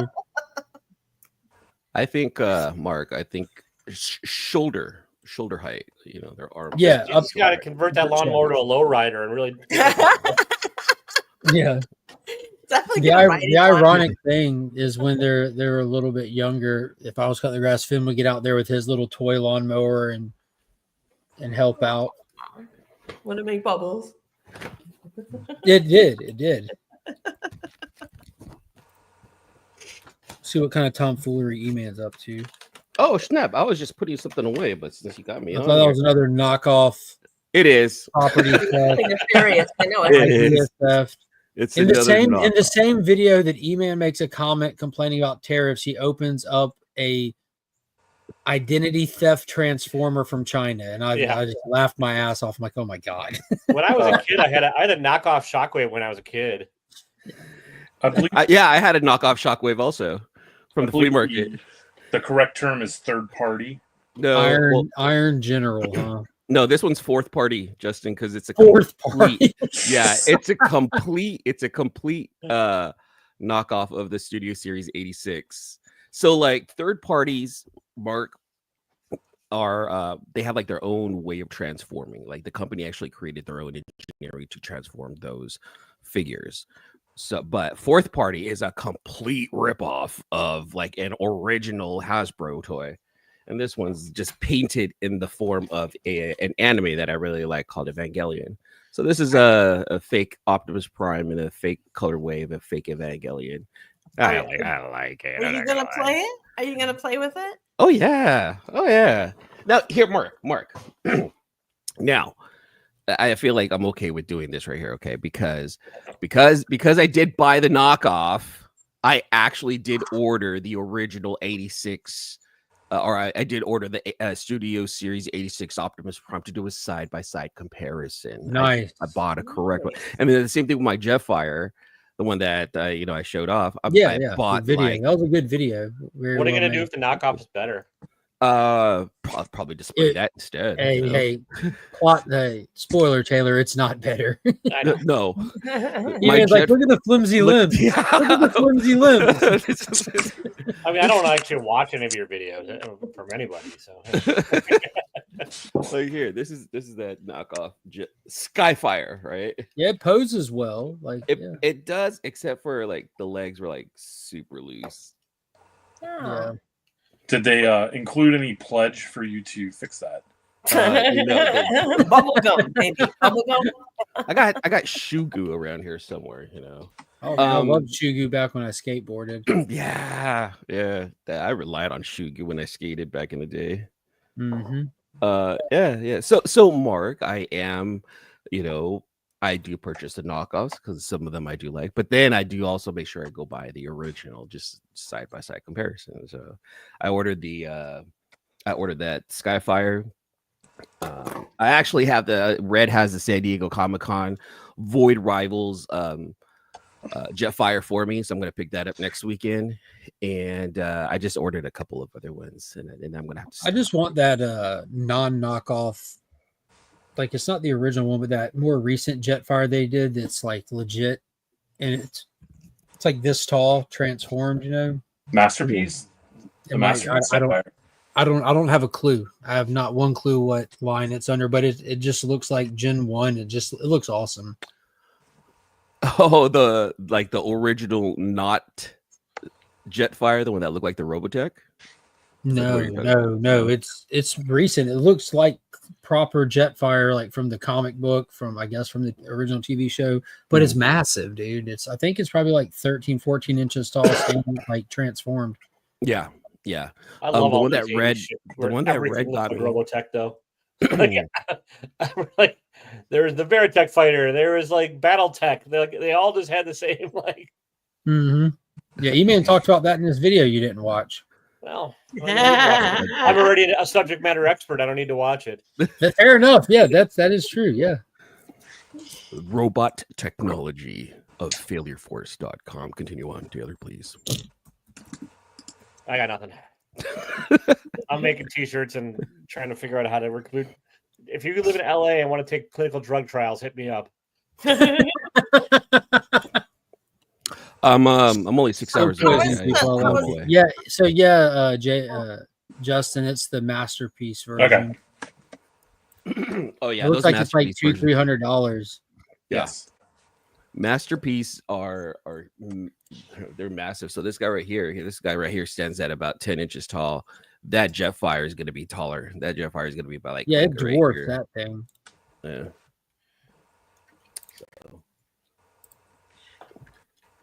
Hey, but I've been reading comic books lately. What? It's not just Transformers. It's not just Transformers. Oh my god. Yeah, those Masterpiece ones are actual Takara Tomy Hasbro toys. They're official. So that's why they're more expensive. But some of the knockoffs, some of the fourth parties actually. Right.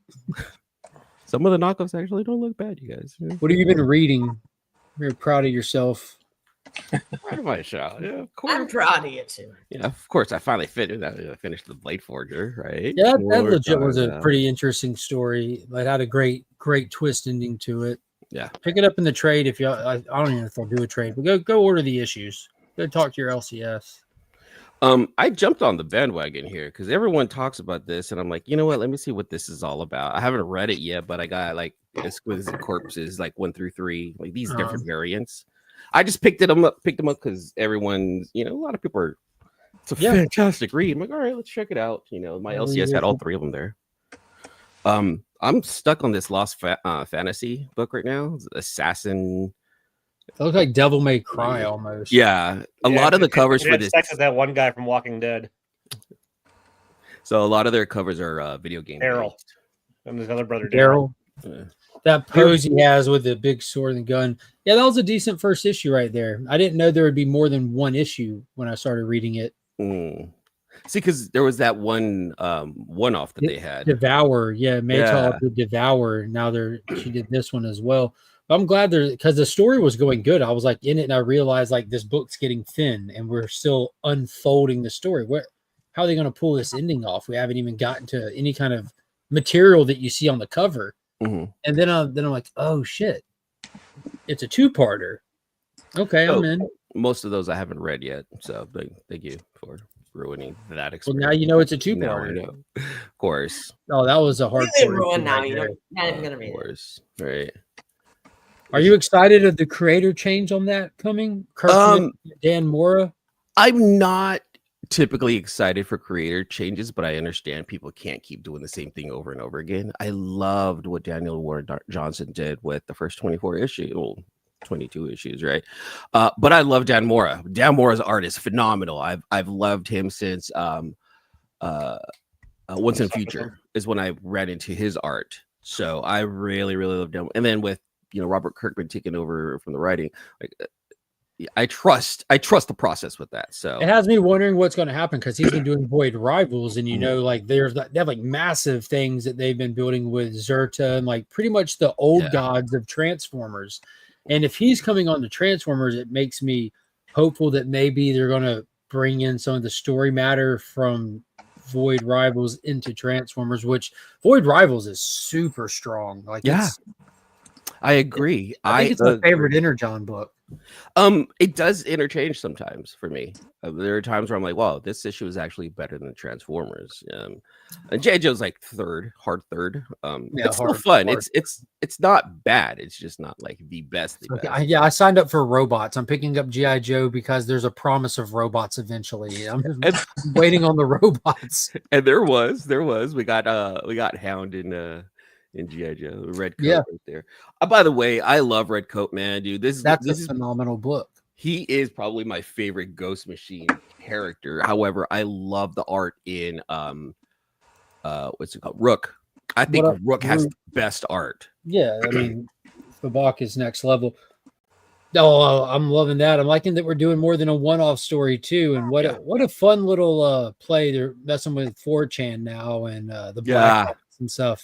Yeah, like they're talking about some the level of detail in which James Tynan IV has to go into. It's clear how he spends his free time. Like, is Department of Truth still the ugliest book on the shelf, though?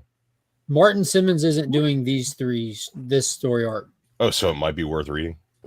Yeah, I would not argue with you there. It's like definitely hit or miss on the artwork for people's taste. I hated it when I first started. I wanted to bail, but as I got into the story and into the tone of the book, I prefer Martin Simmons on it now. It just works for what he does. It's not traditional, it's not classical, it's not pretty, but it's Martin Simmons is like the direct successor to Bill Sienkiewicz. Yeah, that's a good. Oh, that's very insulting to me as a Bill Sienkiewicz fan, but it's accurate though. Is how abstract he can get and everything. Yeah, but I mean, a lot of this stuff is just like really scribbly, and then the tone is set. I really am not a Tynion fan, to be honest, and we reviewed that book for a show a couple of years ago, and I really loved the story, but found it impossible to read that book. Yeah, it was like because the that for a Martin lot of Simmons people, art was man. just like really like, and the people who I reviewed it with, half of them loved it, and they were like, "Oh man, this is just like great. It adds to the ambiance." And it's like, oh. Yeah, that's how I felt. That's how I felt. Yeah, I mean, I could not wrap my head around that viewpoint. Like, fair enough, you know, everybody likes something different, but I found that book to be incredible in concept, but just like I couldn't. Yeah, with that look at it. concept, a lot of it they're talking about reality and truth being an abstract, and a lot of the times, like it's not drawn like a traditional comic. Like a lot of times, what's being said, you're not looking at the people saying it. You're seeing. It's like what they're talking about is being presented in a form of a picture, an abstract picture at that. It's definitely creatively out there. So it's going to be hit or miss for most people. It isn't going to be an easy sell. But for me, like it just gives it, I don't know. I just feel like I get more into it. Like I find myself engaging more with the book, where a traditional comic, I can almost speed read through, you know, like I don't think I spend nearly a fraction of the amount of time appreciating or looking at the art because it's so traditional and standard. Whereas that book, I'm not having to, but I find myself looking really into the art for not just clues, but like what they're trying to say through the actual artwork. I wouldn't want any other book in my pull list to be like that. That would be way too much of an ask. But I enjoy it with Department of Truth. Like for me, that art aspect right there you're talking about, Mark, it really came through on the Bigfoot issue. Yes, that Bigfoot issue, like his art was perfect. That was the first two-parter, and how they did so much of it inside of the pages of the journal. Yeah, that was a damn good one. Department of Truth for me, it can get really wordy. But if it was anyone else, it'd be a little bit more of a difficult read for me. Sometimes I have to look at it like I'm reading a chapter of a novel as opposed to reading a comic book. That was my comment on the first trade is I would rather this was a novel. Yeah. I would just rather it be a novel. I wanted more of the story, and I wanted to never look at those pages ever again. It was painful to me. And like I said, again, matter of preference, but it just, the story I felt was so, I never went to bed, Rob. I was on jigs at 4:30 in the morning. So here I am. The story for me, I felt like it didn't, within that first 5 issues, I think was the first trade. It was, it didn't really even have enough room to really draw me in as much as I think it probably could have. I just thought that, like, as a prose novel, it would have served it so much better. It went through so much content in that first story arc too, because like it's easy to lose track of the narrative for the subject matter of the individual issues, which was kind of the theme and the point that they were going for. Like the first issue touched on like the moon landing and the flat earth stuff, and second issue touched on like Alex Jones stuff, and then the next issue touched on very specific polarizing events that conspiracies surround. But there was like Cole's like narrative of getting introduced to the department, and they were kind of playing these different angles of it. It's a wildly interesting way to tell a story, and it's gotten a little bit more linear as it's gone forward. Right. And they found a couple of different opportunities to do more than kind of one-off themed issues. The one that really drew me in is when we did those, I don't know, it wasn't Martin Simmons, but they had someone come in and do like these soft, almost like watercolor style stuff. And it told you like the backstory all the way back, like to like ancient, not like ancient, but like early days of the Catholic Church and the true like founding of the order that would eventually become the department kind of thing. And it touched on like when what's his name, Anthony LaVey, Timothy McVeigh, like Timothy McVeigh, accidentally summoned the girl in the red dress who's quite literally the devil out of the desert. Like that's when it was really like the narrative really started coming through strong, and it's more than just Cole's story. It got bigger. I really liked the first that he said. I agree with. I really liked the beginning of the story when they kind of introduced you to the team, You kind of got the like the Joss Whedon of it all. Like here's the quirky characters, and everybody's going to have their own thing going on, and we're going to have pithy dialogue between each other in these scenes. I kind of dug that, and then it immediately kind of pulled back from that as it delved into that, as it become more of a teen book, because it kind of seemed like that's what it was going to do. Yeah, and then it pulled back from that immediately. Yeah, it's definitely anything but that. It's a concept book more than anything. Yeah, like because we spent there's times where you'll spend a handful of issues not even with the team. Like when it went on that hiatus, it came back from its hiatus with the long awaited for JFK, kind of like non sequitur stories. Yeah, well, non sequitur, but they tied in properly. So we come back from a hiatus with a 3-issue JFK arc, which is proper to give JFK 3 issues because there's so much surrounding him in history, and that includes solve that mystery real quick. Magneto was trying to save him. That's why the bullet. Yeah, but I mean, like in terms of this book, like doing JFK means doing Marilyn Monroe, and that's the angle that they went with it. They did the JFK through the lens of Marilyn Monroe. You had me at doing Marilyn Monroe. So that's the JFK, and then at the end of it, though, they open it up to the reader that it's finally like one of the characters in the department kind of telling like a crucial story to them coming into the department and stuff, and how they weren't sure. Well, obviously Lee Harvey Oswald. And you're not even sure if he's a fiction or if he's the original, and it ties into the Lee Harvey Oswald story and stuff. So the way that they brought it in was amazing, and it's gotten like that now too. Like the 2 issues we're on, we haven't fucked with anyone in the department. You're dealing with this girl that she her friend reached out to her wanting help, and her friend was kind of a recluse, and her friend's now missing, and she's looking into it because no one is worried about the friend because she's like out on the fringes anyway. So like, yeah, she's just gone for a while, and she's been playing on 4chan, and a popular theme on 4chan is talking about the man in the black hat, the guy, like, when you turn the lights off in your room, there's happens to be a silhouette out the corner of your eyes, and you look and it's gone, but every now and then if you catch it and you stare at it, it doesn't go away until you look away and look back at it, kind of thing. And it's one of those, dude, it's written so well. It just gives you the heebie-jeebies in the right ways. I doubt I'll ever go back to it, but it's good to know that people are touch still on 4chan. I felt like if you didn't like it, you still touch on. Yeah, I don't think that's going to change my mind. But I think I'm going to head out, you guys. All right, madam. Bye, madam. Bye. Have a great day. Yeah, I think him touching on 4chan in Department of Truth, I felt like it should have been done in World Tree. And World Tree is not his best work, but I think it's getting better. But I'm not going to defend it at the same time. Now, all of his books start off, I don't want to say the story start off strong.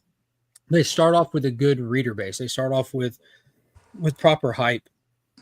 I think there's still a large amount of people that still look for his stuff, pick up his stuff, and mention how they're picking up his stuff so that other people pick up his stuff. He's got great starts. Yeah, he does. Stretch shit out interminably long. Yeah, it's like just get most somewhere. of his stuff. I feel like gets very hyped, and I'll read a #1 issue and go, "Nope, I don't understand." Like, and the community lambasts me every time I say this, but something is killing the children might be the most derivative, fucking bottom of the barrel, lowest hanging fruit bullshit in the history of comics. I don't get it. I don't understand the hype. It's so crazy to me. But then, like Exquisite Corpses, I very much enjoyed so far. Because it seems like it's more of like, I don't know, like kind of like a pop culture amalgam. You just wait though until Shala Ball is cast as Erica Slaughter. I just jumped on Exquisite Corpses. I haven't read it yet, so I like the art in it, but I think more than anything, it's kind of like the battle royale feel of it. And I think the feel of that, the fact that this is a game, and that by the end of the first game, at least we'll have something self-contained. You know what I mean? They can do a big old. They can do a big old. I mean, because it's like a tournament, right? So there's got to be a winner to the game. So you haven't read it yet, but it's basically I haven't even read the synopsis of what Exquisite Corpses is. All I heard was Tynan and Tynan wrote a new book. Here's and I'm thing. a sucker. I'm like, okay. Billionaires, right? That represent the first 13 colonies have 13 representatives that go into a town and they fight to the death. Oh, so Mark, Blade Forger, but in new times. In new, or Battle Royale or Hunger Games or Squid Game or Running Game Man or like, I mean, it's just the right. Purge, pick something. But the thing that I like about the concept is that it seems like, and these characters start getting picked off at the end of issue 1. So it's like the closing splash page of issue number 1 is the first death of one of these 13 characters. So it's like, okay, if we're doing 12 issues, we knock these characters off issue by issue. We have a contained story by the end of 12 issues. And maybe we do this whole like pull the rug out from underneath you. Here's where volume 2 goes. But like, I think that the biggest problem, like Taylor said about Tinian's stuff, at least from the fan base of his stuff, it seems to be that he doesn't know how to do things long term and wrap things up. And that's fine. Comics should be all about like what brings you into the next issue more so than, where does this thing end? Have an arc. Anyways. Right. I mean, right. But at the same time, like you want to be able to put a button on some things, Yeah. Well, I mean, like he's doing that with Wind. Like Wind, I think ended, and that's his little fantasy. Wind ended the moment I picked up and opened that book. There was nothing wrong with it, right? But I liked the first issue of Wind. It was a fine comic book. It was a fine story. The art was okay. The style was, pretty pedestrian in my opinion, if not like, I mean, it's just unremarkable in so many ways. I've never seen a book where an outcast saves the world. Anyways, right.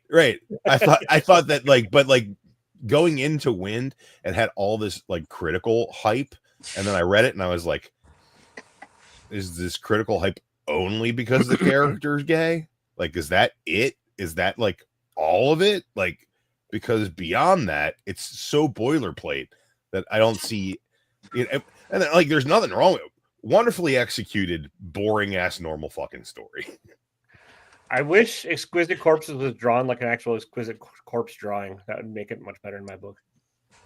If you don't know what that is, it's where you like fold a piece of paper in thirds, and like the top third starts it, and you have just two little connecting lines, and then the middle third draws whatever they feel like it should be from the top. They can't see the top or the bottom of the image, and then the bottom third does the same thing.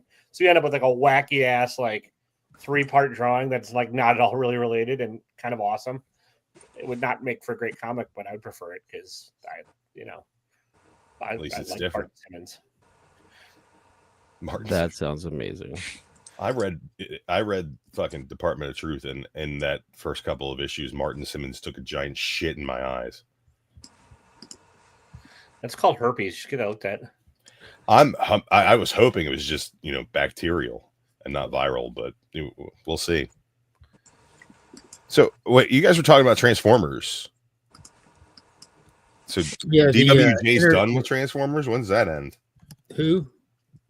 DWJ. Daniel He Warren ends Johnson. at 24 is his last issue. So one more issue.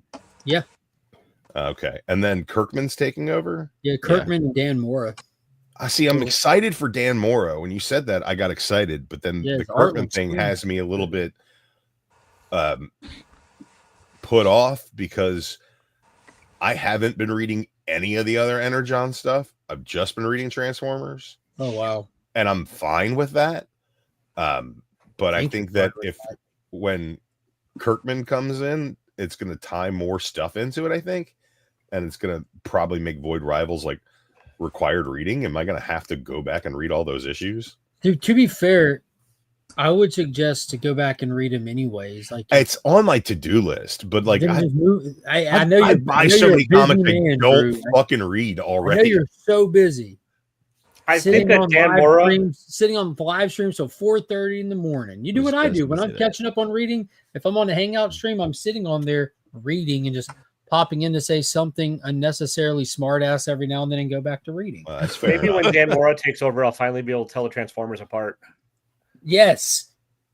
That I understand. Oh man, that everyone who's Jorge always Corona and Daniel Warren about the Johnson are the Bayverse. two best Transformers artists in the history. Look, of I business. love Daniel Warren Johnson. I love him. So Like, amazing book. Like Murder Falcon's like one of the top 5 like graphic novels of all time for me, but like his art is not a good fit for Transformers because you can't tell what the fuck is going on in it. I couldn't disagree more, but well, it turns out you're wrong about all art because I have never been wrong about anything ever. That's actually not true. I'm sure I've been wrong before, but not often enough that I would notice what it feels like. So I can tell the Transformers apart when you stop and look at them, right? But the thing is, my thing is they ran into that easy trap to fall into of doing too much too fast with too many characters, because they started so like, we got these few Autobots, these few Decepticons, and within a few short issues, like after the first story arc, really immediately, like we got like the entire Resistance survivors on Cybertron. We got a million every issue another one fucking pops up, and what they've neglected to do is flush out any story with any single character at all whatsoever. It is definitely not a character-driven drama. It's not, right. And the scope really does go from 0 to fuck it, throw it in real quick. I cannot disagree with that. I see that as an ultimate gain for a Transformers book, but I'm just picking up to just get a fun ride every month. Yeah, and you do too. I mean, we watched what was it, Devastator, and who was he fighting? Bruticus. Yeah, he watched to get fucking suplex in the middle of the city. Like that was insane. that was insane. Yeah, really dope. I actually want to pick up a Bruticus now, just because. What do you think? What do you think they'll name the Bruticus that you pick up? Ruination. Ruination. Really not? You're not just gonna get a Temu version? Yeah, he is. That's the only versions he knows. There's one Bruticus that's being released like piece by piece. E-Man single-handedly causing tariff issues for all of us. But I am buying the original as a comparison. I want the $1,600 Joker that's coming out. Dude, yeah, my buddy sent me that last night. Magnetic eyes. Yeah, that you can fully pop out. Yeah. I don't it comes know with about the tweezers to do it with. Like, why do I need to take the eyes out? That thing is really freaky. Like, I've seen that guy's figures over the last years. I'm like, man, that's amazing. And for them to actually release it, I don't know. That one's a little too scary to have. I just feel like Heath Ledger is just like. You notice how in the packaging it came with 2 separate Jokers in the one packaging. I didn't see or know why was up with that. That's the real joke. It's way too realistic. It's like having even his Glock, you can take the clip out. You like the top bullet is on the clip and everything. Like the detail, the fucking you can rack the little machine gun, like all of it. Like that's crazy. The slide on it, like the level of detail that those little firearms have to have to manufacture that. Like how the fuck do you even make something like that? Yeah, it's just cost. Yeah, it's expensive as fuck.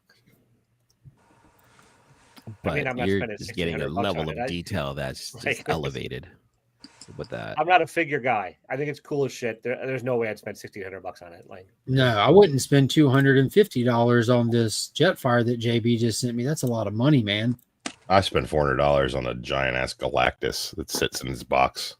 Yeah, I got the original Build-A-Figure one when it came out 20 years ago. That's right over there. I'm fine with the HasLab one. Is way cooler. Dude, the HasLab one is. I literally opened it, took it out, posed it a little bit, said, "Where am I going to put this?" and put it right back in its box. No, now for context, I did back the tier 5, the highest tier for McFarlane's new Batmobile coming that he's doing on the collector's drawing board thing, which it's a crazy good deal, but it's $189.99. It's the Batmobile. Tier 2 was you can get the accessories to put the cannon on the top and stuff like that.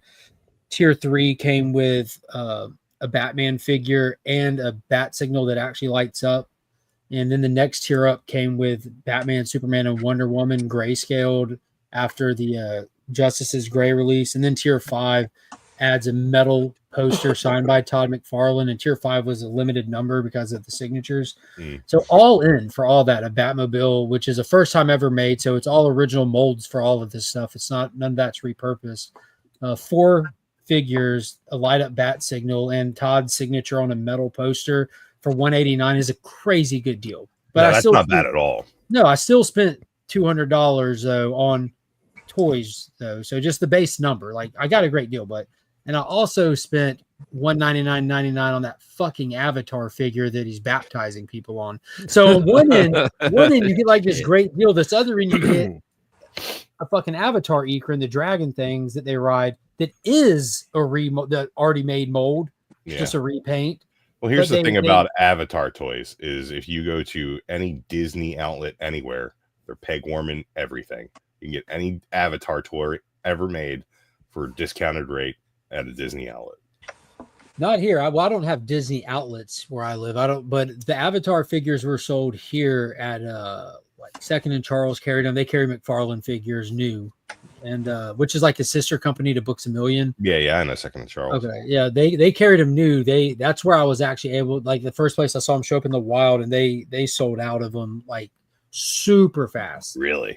They got restocked because I pulled most, like 90% of the Avatar. I have all of them. Like, I pulled 90% of the Avatar wave from Second and Charles, and I went back to try to get some more later, and they were sold out. I ended up having to go online for a couple of the figures. They're sold out on McFarlane's toy store site. The World of Pandora. So they did like the standard like adult collectible line, but they also did this line called World of Pandora, where the people are this big with limited articulation, but it's made to scale to all the light. Like you get like, they make the horses and they make the dragons, and they make little sets so that they're scalable and they can do a lot more stuff. And that's like you'd find in kids sections at Walmart and stuff. And I went out and collected all of those and opened them and let the kids have them. And those were hard to find. And I had to end up going online for a couple of those to complete the set even. I guess different areas are different for different figures. Well, when I was in Orlando. Well, that's different. You're in fucking Orlando. Disney but Mecca when I was in Orlando, I went to the Disney outlet down outside of Kissimmee. And the reason I did was because I was looking throughout all the parks for the there was this Darth Malgus Black Series. I think it was one of the fucking Knights of the Old Republic goddamn Black Series villains or whatever. And I couldn't find it anywhere. And I was like, then you could order it online. It was like $80 freaking dollars. And then I went to somebody was like, just go to the outlet store. I went to the outlet store, and like there was literally like end caps full of these things. Were they the McFarlane like $20 ones? But they've got some exclusive ones at Disney parks, like the figurines that are made for the parks that I've been wanting to get one specific one of. They have all of those as well, but as far as like the Avatar stuff, like there was like a wall. But it was the McFarlane ones. It was literally every single Avatar toy I think I've ever seen, and they were just like littered. Mark, I'm planning on going to Disneyland like in a couple of months. If you know exactly which figure you want, I can look for it for you while I'm there, bro. Yeah, send it over to me, and I'll keep an eye out. But it might just be like a whole, like, because I don't know what I'm looking at if it's not something I'm collecting, so it might just be like a whole bunch of the same garbage, you know? Because like that's what it was with the Marvel Legends figures that they had down there. Like the Black Series, I found a bunch of cool shit that was well priced and stuff I was looking for as far as Star Wars stuff. But I collect the Marvel Legends as well, and everything there was just the same trash that you find not even at Ollie's, but like common peg warmers for like the last 10 years, just littering the store. Yeah, so it's the first Avatar movie, like how Jake, the main character, like went and got that giant orange dragon thing in the movie, and that's how he like became like a little war chief. Yeah, I remember that. Because like I don't remember anything about those movies except for they were pretty. So that great big orange pretty bird is a specific Ecran, and McFarlane didn't make one. If he did, it would have to be like 3 times the size of the ones that he has made, and it'd easily be knowing his prices, like it would have to be like $250 to $400 for that figure alone. It would be a one-off, large scale, couldn't be cheap. But if he did it scaled to the other ones, it would be insane, must have kind of thing. But Disney Parks has one, not scaled to McFarlane stuff, but it scales with the World of Pandora stuff. And I just want one. It would be like scale is that World of Pandora stuff? It's like 3 inch scale. No, it's 3 3/4. Smaller than that. It's smaller than that. So luckily I went and saw Avatar 2 in theaters countless times. So I have a lot of these metal buckets. I keep them all in there. Like here's the scale for the okay. The helicopters they have, and they have motion movement. And the giant motherfucking shark thing that tries to kill him in the second one is scaled for it. This is actually remote controlled. It has little turbines. Oh, that's cool. Little turbines. It's really cool. Like a tiny Here's the Ekrans, the skim wings from the second one. Found a person in here. Oh, just random Pink Ranger. That second Avatar movie was the most uncomfortable experience I've ever had in a theater. The 3D was so good, and it was underwater so much, I felt like I was being suffocated. Like I literally felt claustrophobic being under the water. See, and he's formatted to sit on one of them. Okay. This is Natayam. He's supposed to be on the Elu from the second movie, the ones that the kids were riding. But yeah, they got all the different animals and stuff. He says like 2 inches tall. He's supposed to be like an 8-foot character. Yeah, they're probably about 2 inches tall. Yeah, but it makes it where they scaled everything. Yeah, proper. It's really fucking cool. And like even the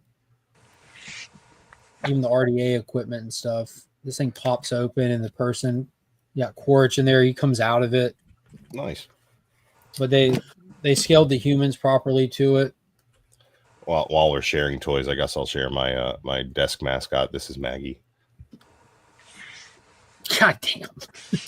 Maggie sits here and looks over me while I pretend to work. Let me see. Hold on. I didn't see that, Drew. Bring that up. Marvel Zombies Magneto. Oh, geez. Yeah. That he looks like he had a rough day. Yeah.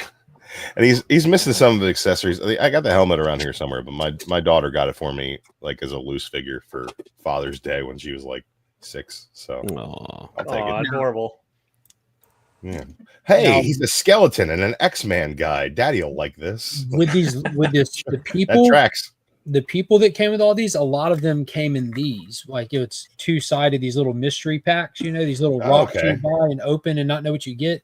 And it would come with a piece of wildlife in it and a person in it, human or avatar or Na'vi. And they even set up so when you're done, you can take the label off, set it down, and put them on it like as a part of a display. But there was ridiculously well done with what he did. Only James Cameron could make money merchandising plant life. And he's done it. Yeah. I mean, nobody else could get away with that shit. Just so I can fit in, I got a Bob Ross figure. I think George Lucas could.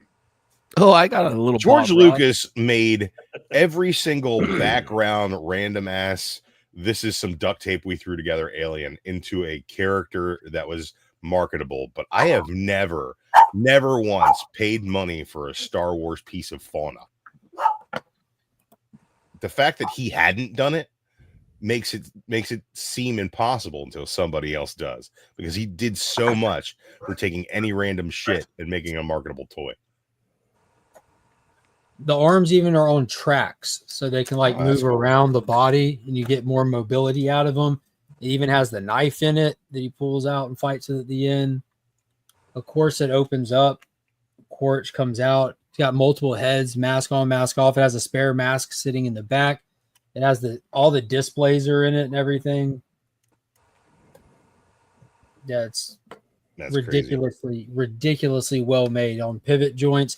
This Ironically, Drew, this has more Those nice mobility, more mobility than the DC Universe figures. I bet you there's a third-party company that could probably make that even more mobile. Get it for a little cheaper, and then I'll find the knockoff version of that same one, and Yeah, but the thing is, the paint colors are just not right.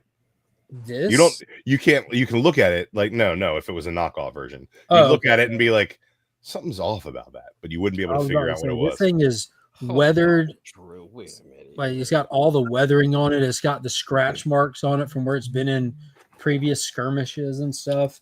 Oh yeah, this comes out and locks into the back and the ammo slot and everything. It's got this is just insane how well this was done. The attention to detail. I can't buy knockoffs anymore because the knockoff game and like the Hasbro 6-inch realm where I kind of do all my collecting is gotten to the point where there's just so much garbage that is not mold steels. It's like literally just like statues, like figurines called action figures. There is nothing wrong with mold steels. Exactly. Drew. I don't think there's anything wrong with mold steels. Like that. I'm fine with that. I have no problem with that whatsoever. Get a cool figure, get it for cheaper.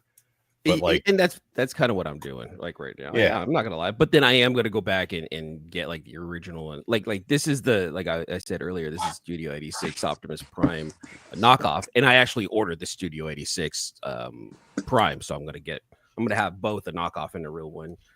I just wanted this one because of the colorway, because I really loved Evangelion, and it's supposed to be like that colorway. I don't know anything about Evangelion except for my daughter's obsessed with it. Oh, dude. How old is she? She'll be 21 this month. So. Oh, okay. I was gonna say, like, if she's a kid, don't let her watch that. No, dude. She's in Japan right now, and she's fucking geeking. Hell yeah, that's dope. Yeah. My 15-year-old wants to go to Japan too. I'm like, all right, for your 18th birthday. Dude, I walked outside. My neighbor's like, "Oh, I thought you were in Japan." I was like, "I can't afford to go to Japan." Someone's in Japan. Somebody's in Japan, not me. Yeah.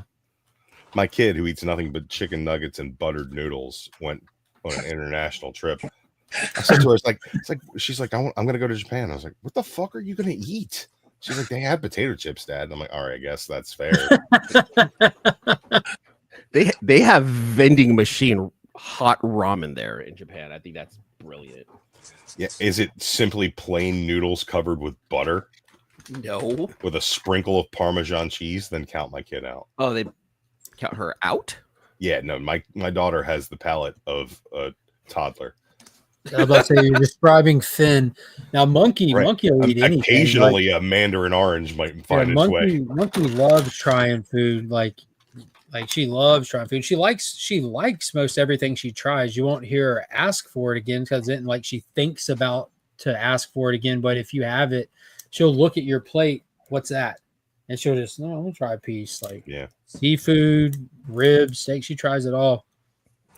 My niece and nephew are like exact opposites of each other. Yeah, my niece won't eat anything, and my nephew's will like. I mean, he's 3, and it's just like, what is that? Is it food? I'll eat it. Like it does not matter what it is. He's all in. Can I shove something into my face? It's like if this kid loses his toddler energy, he's gonna get real fat because all he does is shove. As soon as that metabolism slows down. Yeah, the second. Life's gonna hit him like a brick wall of blubber. Happens to the best of us. I always tell my brother-in-law too. Is like my nephew's the happiest kid. You never see him cry. He never whines. Never complains. He's always happy to do anything. And my brother-in-law is a Greek immigrant. He's always like, "Look at my boy. He's so happy." I said, "Yeah, he's probably really stupid." It's like, only people that happy have to be stupid. And he's like, no, you call my son stupid. I give him a hard time all the time. This kid, man, he's an absolute joy. But man, you give him a cheeseburger like loaded with like onions and pickles as like a 3-year-old. He's just like, I'm in there. Crazy. How old is this kid? 3. Yeah. Yeah, he also, the funniest thing about children is the things they say that put a mirror to our world. Which is a lot. They watch Spider-Man and His Amazing Friends, right? My niece is a girl, so she loves Ghost Spider. My nephew's a boy, so he loves Spider-Man. And then there's Miles, who they just refer to. They don't refer to him as Spin, though. They refer to him as Friend because he's the friend. Yeah, but I think it's cool that that's the first time that he's been given a definitive name. It's a weird name. Not saying it's not, but it's interesting that they decided to rename the character inside of that show, because you're going to have a large group of people that grow up thinking that his name is. I think that's like genius. Like they're like, we can never win over the adults. They're set in their ways. They already have this. But if we just start telling these little kids that if this is their introduction, that's the way to do it. So 10, 15 years from now, they start calling him Spin in the books. Everyone's like, no shit, that's Spin. Who the fuck do you think it was? Now they have the Iron Man show, which is like Kid Iron Man.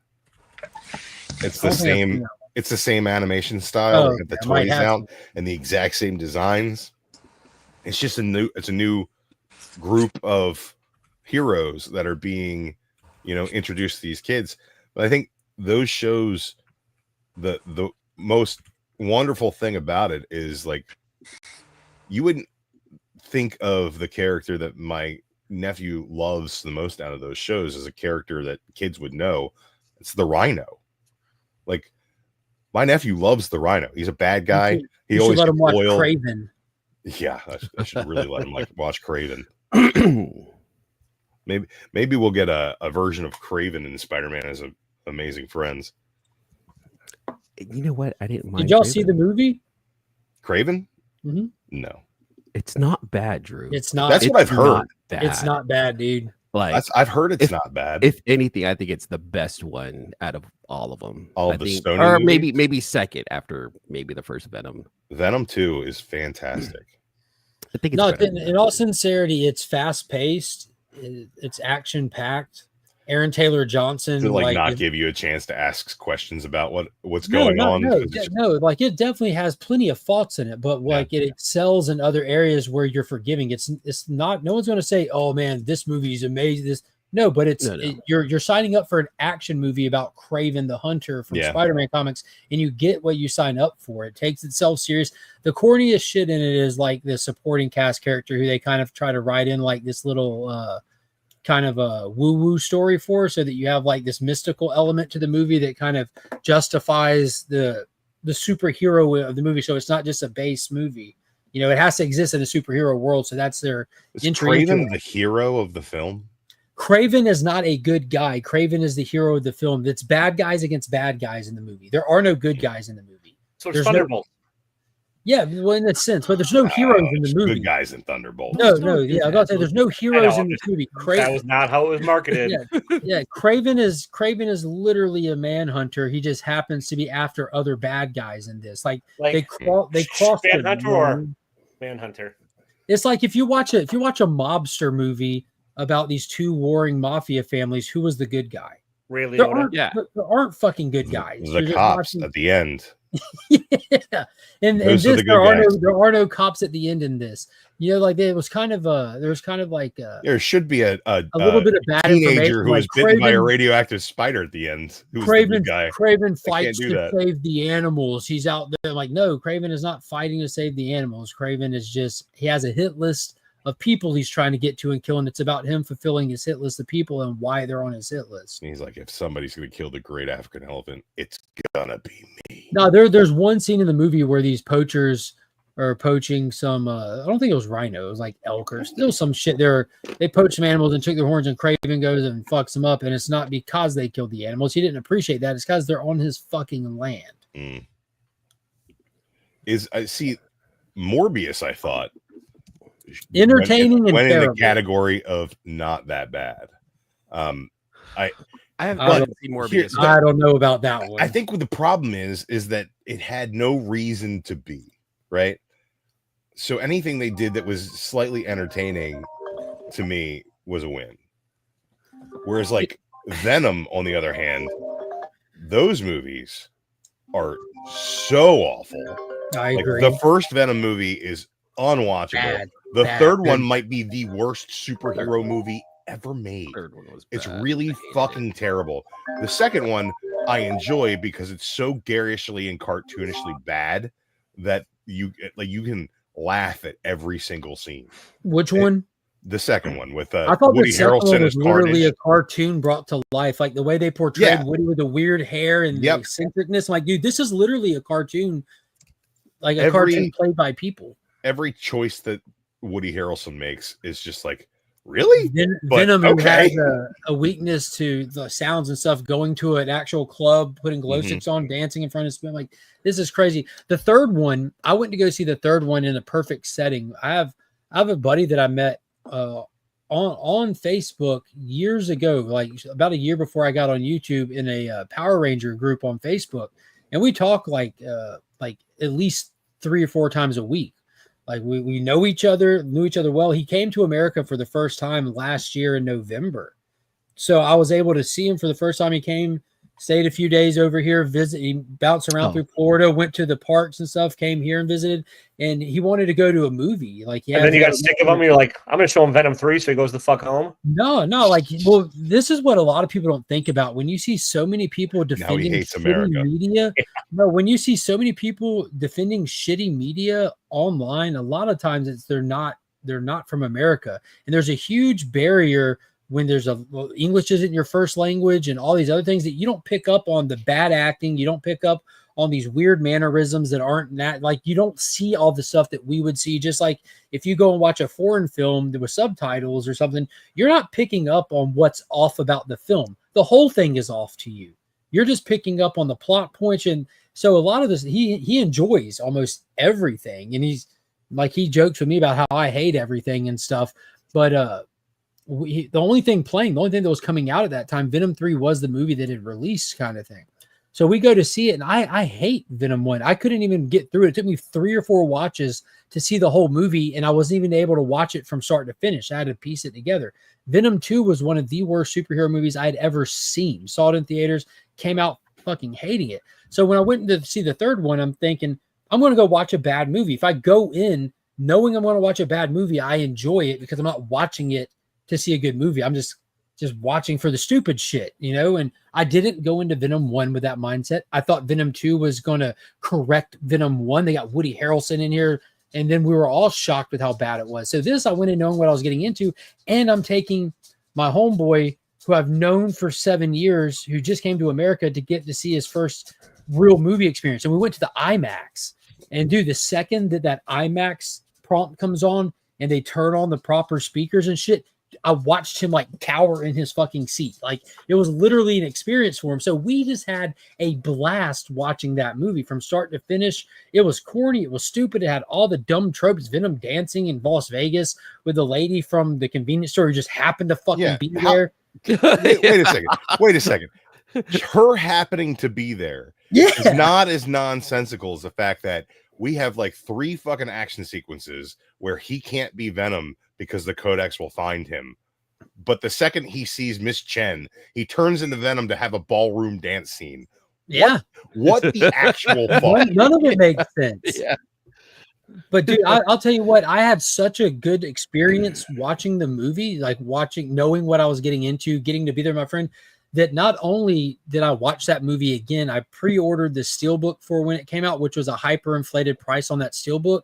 And I also went back and bought number 1 and 2 on steelbook so I could have the actual complete set of it.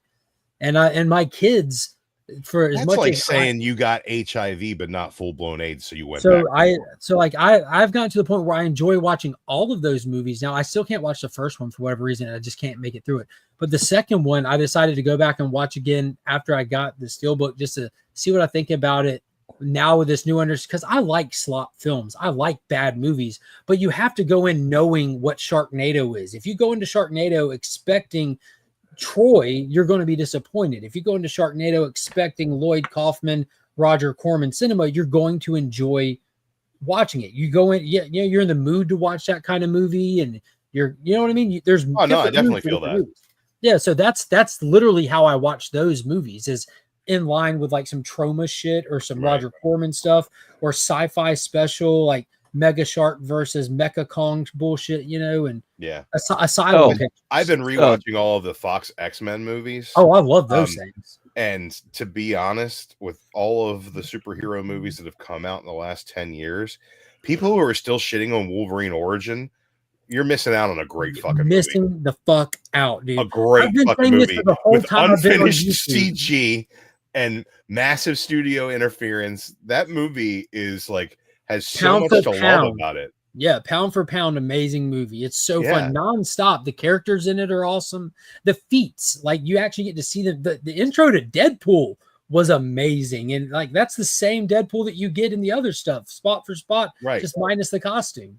As long as you take out the Baraka, the toothless Baraka Deadpool. Oh yeah, the intro shit. That but like, you see what they did. Like, they him being Wade created Wilson as a mercenary is fucking great.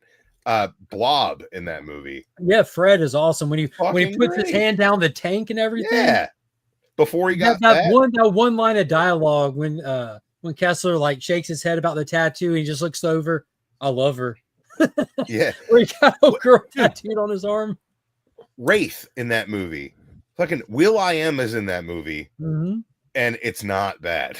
Like, dude, when could be bad. Lee Schreiber Sabretooth is amazing, and when he grabs him by the spine, oh, you got a spine after all. Yeah, here's the thing that I find questionable about the Fox X-Men universe, having like the only ones that I have not rewatched at this point are Deadpool 2 and Deadpool and Wolverine, but I've rewatched everything else, including the Fox X-Men at this point.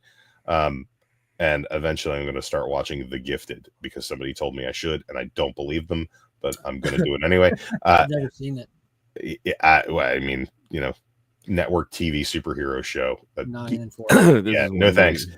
But as far as like the Fox X-Men universe, the biggest drawback is that there are so many things in the X-Men universe that they could explore, yet they continue to tread the same water over and over and over again. With it's Phoenix? Like, well, I mean, not only the Dark Phoenix stuff, which they do like 3 times, but like the Wolverine origin stuff, which is done in X2, Wolverine Origins. They throw some of it into X-Men Apocalypse, right? Dude, but how cool was that in X-Men Apocalypse, bro, when they released the Wolverine? That's my favorite X-Men movie, is X-Men Apocalypse. I love that shit, dude. It's the perfect X-Men movie. When Jean Grey turns up at the end, they've got everything that's X-Men, right? They do the Xavier Magneto dichotomy is in there. Magneto's tragic backstory is in there. Magneto's losing his family at the camp, and just like, he figures out he can really tap in. Magneto's family's in there. You get the Coming of Apocalypse. You get the Archangel. You get comic accurate costume on Olivia Munn as Psylocke. Thank God for that. You get a really cool Nightcrawler. You get they bring Storm in with the Mohawk. Storm's in there. Mohawk Storm, best Storm we get. R.I.P. Halle Berry besides her tits. But wait, is she dead? I mean, her career is. Okay, fair enough. I know. I was about to look it up right now. Yeah, like, wait, I need answers. Wait, what? You're gonna hear keyboard. You get the mansion gets destroyed, which happens in every big fucking X-Men story. They go to the mall. They go to the kids go to the mall. They go to the fucking mall. Don't forget the comic accurate costumes for all of them at the end. At the end that they just throw away before the next movie starts. Yeah, they should have. But how cool is it for that brief moment? Everything you could want out of X-Men, and then we finally get Bald Xavier at the end. But dude, when Jean Grey turns up and just walks out of the house and doesn't stop walking when there's no more ground under her, I really like that movie. I don't understand the hate for the Fox stuff. I don't know. I think a lot of it is forced. It comes down to so many people were introduced to superheroes, to comic heroes via the MCU, modern day MCU. And at this point, a lot of people that participate in discussion online and in like comment section stuff weren't even there for the beginning of that. Even it's been around so long. So like they didn't experience these things in real time. And there's a difference between going back and watching something from 30, 40 years ago and shit and being there for it. There just is. There's different perspective for it, different appreciation of it. That first X-Men movie in, what was it, 2000 was game changer. Like that was a game changer. I think that in this rewatch, I've had to wrap my head around a couple of my preconceived notions of movies I haven't seen in a long time. Like misremembering isn't probably the right word, but kind of a different perspective on it, because the things that make X-Men, the original X-Men film, dynamic are some of the things that now I don't like about it. And some of the things examples. Costumes, right? Yeah. I can look back at that now and be like, why didn't they just do the costumes? Because we've seen the costumes on film now, not the particular X-Men costumes, all of them, but like we've seen them do superheroes in a way that work. Like, just in Superman, right? The way that the costumes are done honors the comics. It works within the universe of that film, and you don't think twice about it, right? You don't think twice about Iron Man being red and yellow, but like, well, you don't even have to go that far forward. At the same time of these X-Men films coming out, Fox was putting out other superhero movies where they were wearing costumes at the time, right? And when you look back at it, like, I think that now I look at the costumes and I'm like, why didn't they just do that? But at the time, when I was a young X-Men fan, I was like, oh, they put him in sleek black leather. This looks fucking cool. This looks cool. As an X-Men fan, I was like, this looks cool. And then they adopted that look into the Morrison run and brought it to the comics. So it's like, that's something that, like, now you look back and you're like, well, they kind of approached comic book movies with a bit of shame, right? In the fact that it was a comic. I think there's too many characters that they weren't confident with trying to do the costume thing like that. Because if you notice, all their costumes had some kind of little semi homage, and it's like stitching pattern design to their character. Like Wolverine had the X, Halle Berry had the silver on the inside of her. Like there was little touches in there where they put thought into it and everything. I genuinely think they thought it would just play to a bigger audience this way. Right. And I think that the things that I had questioned about it then, I don't question as much anymore. And there are different issues I have with the way that it departed from the source material. That's pretty much the gist of it. And I think that now I look at it from a different perspective, having seen the vast amount of comic book movies that we've gotten, right? And seeing where certain properties have really excelled and certain properties have really fallen off based on the choices that they make to differ from the source material. And I think that that Fox X-Men movie really works. I think First Class is a great movie.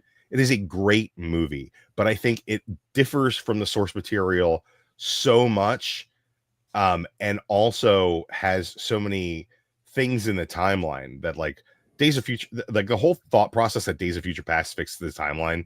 Days of Future Past might be the worst X-Men movie. Oh, I disagree heavily. There is so much great action in that movie. There are so many great scenes, but like when you watch them all together, it's just so superfluous. I don't know about that. That opening scene alone, like, really set the stage. I thought it was a great That's way where the X-Men universe ends and they don't make any more movies. I'm fine with it. I know, but the fact that they continue to make these movies. Great way to relaunch inside without having to relaunch, like being able to use the actual story and continuity to change up your actors, to like do timeline stuff. And yeah, I think that it in concept that works. I think in practice that movie has the worst ending. And when Stryker pulls Wolverine out of the river drink and the eye flash reveals that it was Mystique, it's like, what does it even mean? Why would that happen? And of course they don't pay that off because it makes no fucking sense. It doesn't make any sense, and they just completely forget it in the next movie. And it's just like this big thing, like, oh, look who that is. Like, she's going to be responsible for the Weapon X project or whatever. And like, that's not what ends up happening in the exact next movie. Well, the exact next movie, if I recall correctly, the first time we see her is bouncing around military facilities, pretending to be. But then she gets captured by Stryker, taken to the facility where he obviously took Wolverine.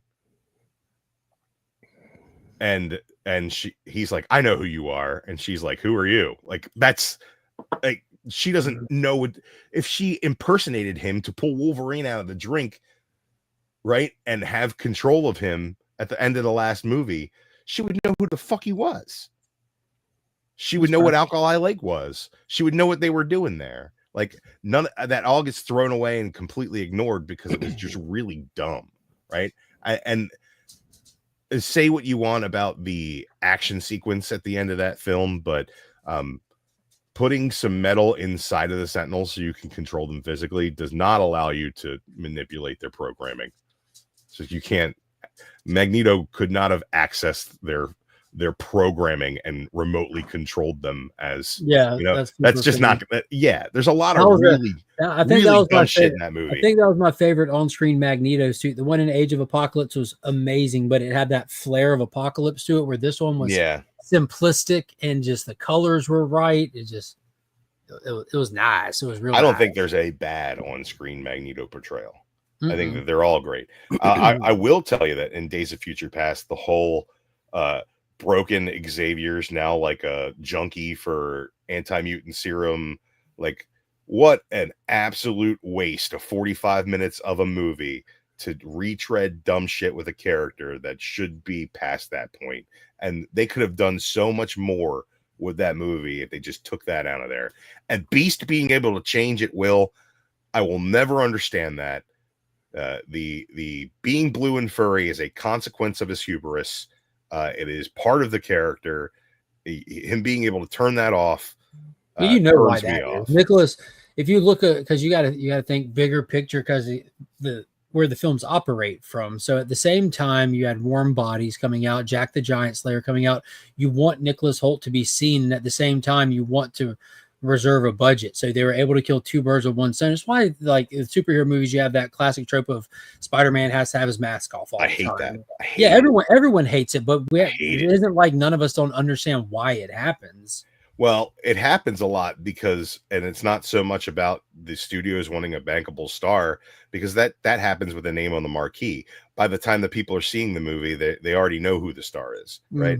It happens because agents want their clients' faces to be out there, and then which is why in Dredd, Carl Urban refused to take his fucking helmet off, which is wonderful. I love that. Now Taika Waititi's going to save us all.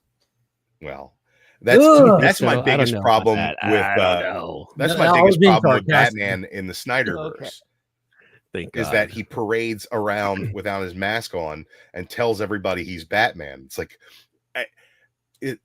Bruce Wayne would never hang out in the Hall of Justice with his mask off, no matter who was the only other person in the room, right? He wouldn't do that.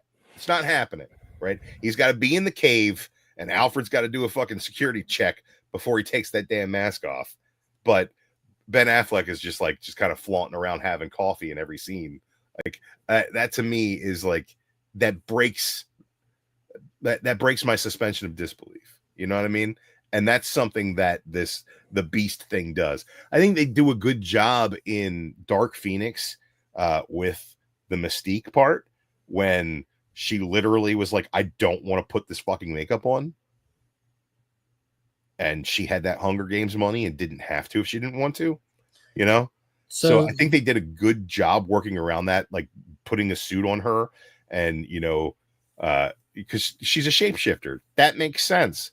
They did it minimally enough to let you know that it's still the same blue lady.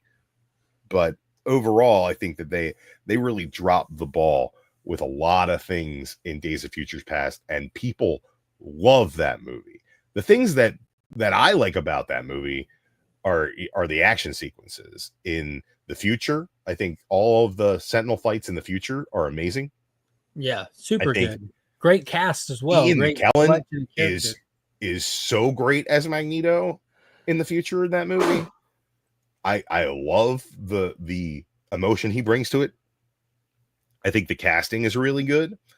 But like, Jesus, whining, sniveling, heroin addicted Xavier is like the worst thing they could have done with that movie, and they chose. Well, we haven't spoke about the elephant in the room. The final film, Dark Phoenix. Dark Phoenix. I think it's not terrible. Whew, that's why it was a rough sit through. Just some of the best fights.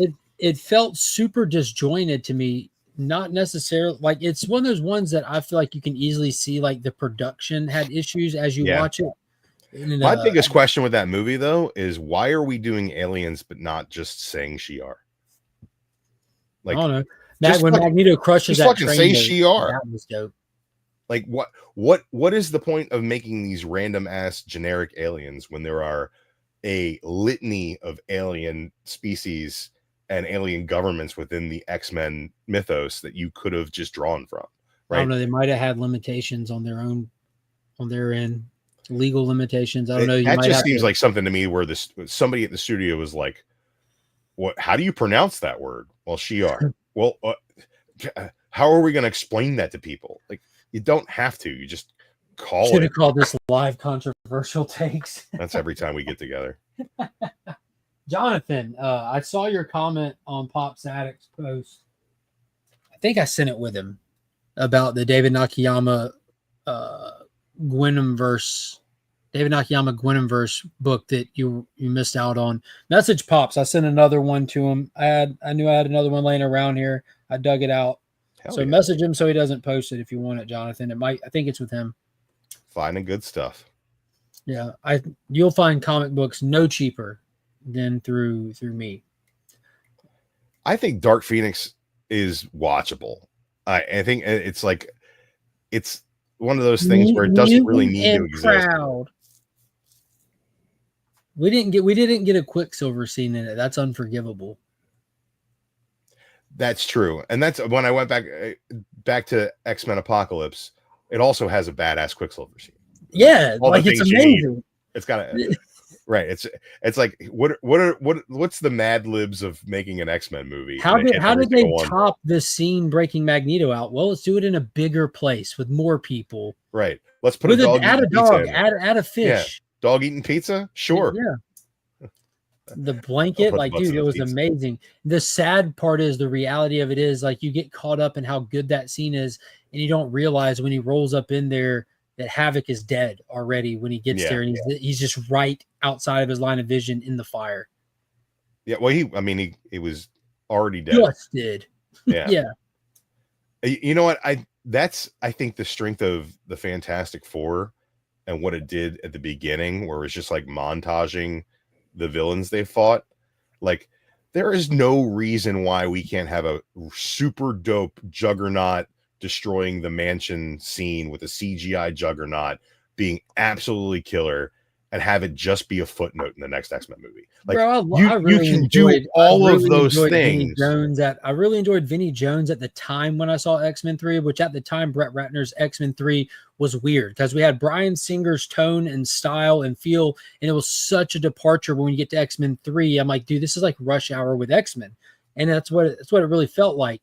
Going back, I love X-Men 3 so much. Like, I see the flaws in it and everything, but the story had weight. The finale to like Jean's arc was incredible. I love the actual physical bodysuit they used for Juggernaut.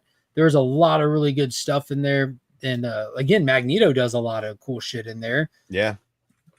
But dude, the Juggernaut that they put in Deadpool 2 was fantastic as well. I'm going to rip you in half now. Oh my God. Like, yeah, Juggernaut was awesome. Like the music when Enya started playing, when he comes out of the confinement and punches the ground. Like, yeah, dude, the X-Men movie franchise all across the board has been incredibly entertaining and enjoyable. I'm scared for its future. I'm not. I think that if we get a well-concentrated recast X-Men that they have the opportunity to spend time on and they want to build a franchise back up, I think that's the perfect way to do it. I have for the last 10 years been spouting my idea for the X-Men films. You just make it about kids that are not the X-Men and have the X-Men be their teachers, and you just do fucking 8 movies where it's Harry Potter, where they grow up to be the X-Men. And through backstories, we hear about how dope Professor fucking Angel is. You know, like we get a flashback. Sounds like a Disney show, actually. Yeah, it is a Disney show. That's great in concept. It won't work. Like when it comes to any of these established properties, what makes them succeed is taking those established property characters and making them desirable. It's like let's do a Fantastic Four movie, but let's make it about Reed teaching a class of kids and Sue leading a government agency and all this next generation talking about how cool their exploits were. And one day these kids will grow up and become the new Fantastic Four. No one gives a fuck. They want to see the Fantastic Four. But that's the difference between the Fantastic Four, which is 4 specific characters, versus the X-Men, which is a feeder system for a species to become superheroes. I understand, but nobody gives a shit about those characters, Drew. You have your primary characters that are. But here's draws. the thing. Like, here's the thing on that is X-Men, sure, but you have draws. Sure, you've got draws, right?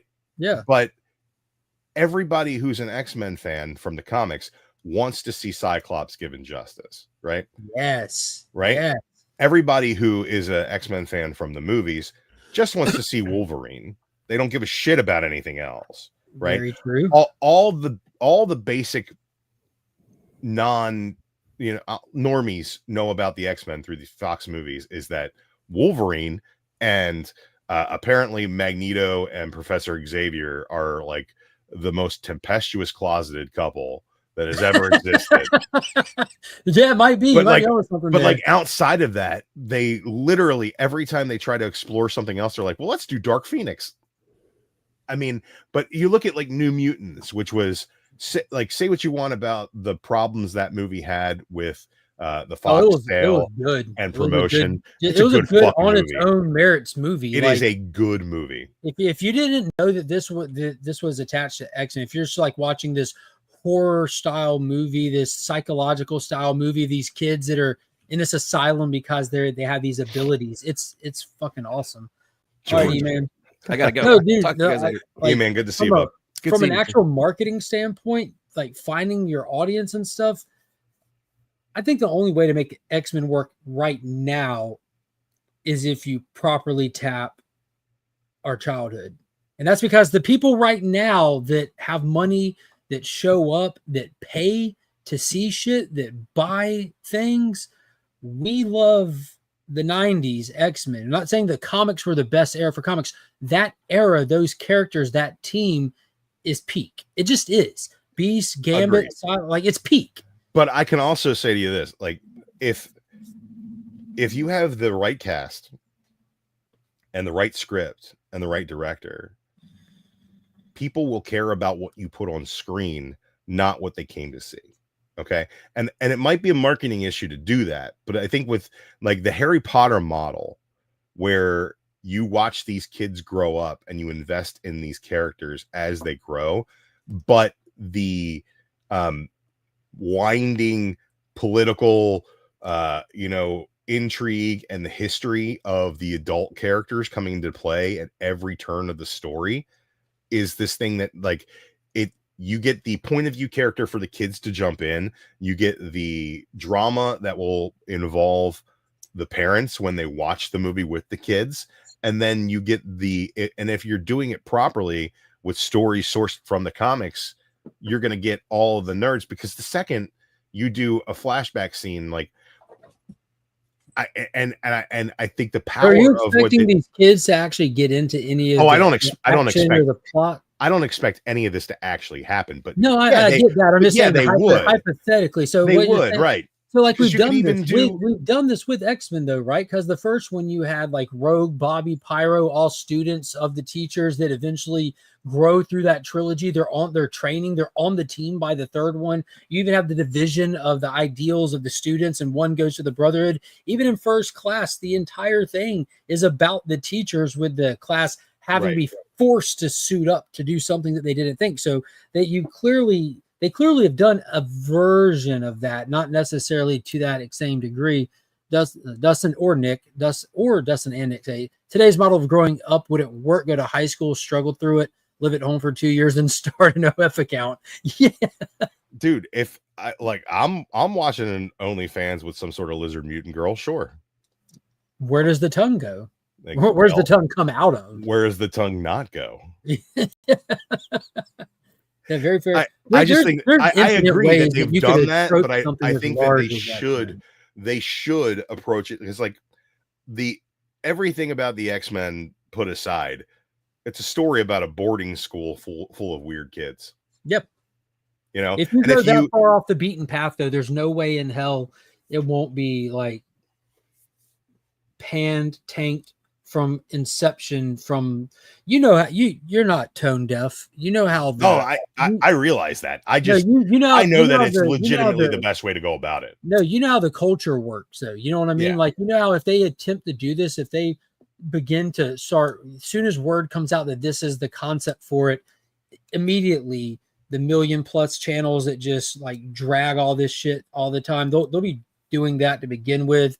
It'll never have a shot in the dark, because as much as no one likes to admit it, that kind of cultural footprint makes a huge difference on how things perform these days. I just think that I'm not looking at how it performed at the box office. I'm looking at it like narratively as an X-Men fan.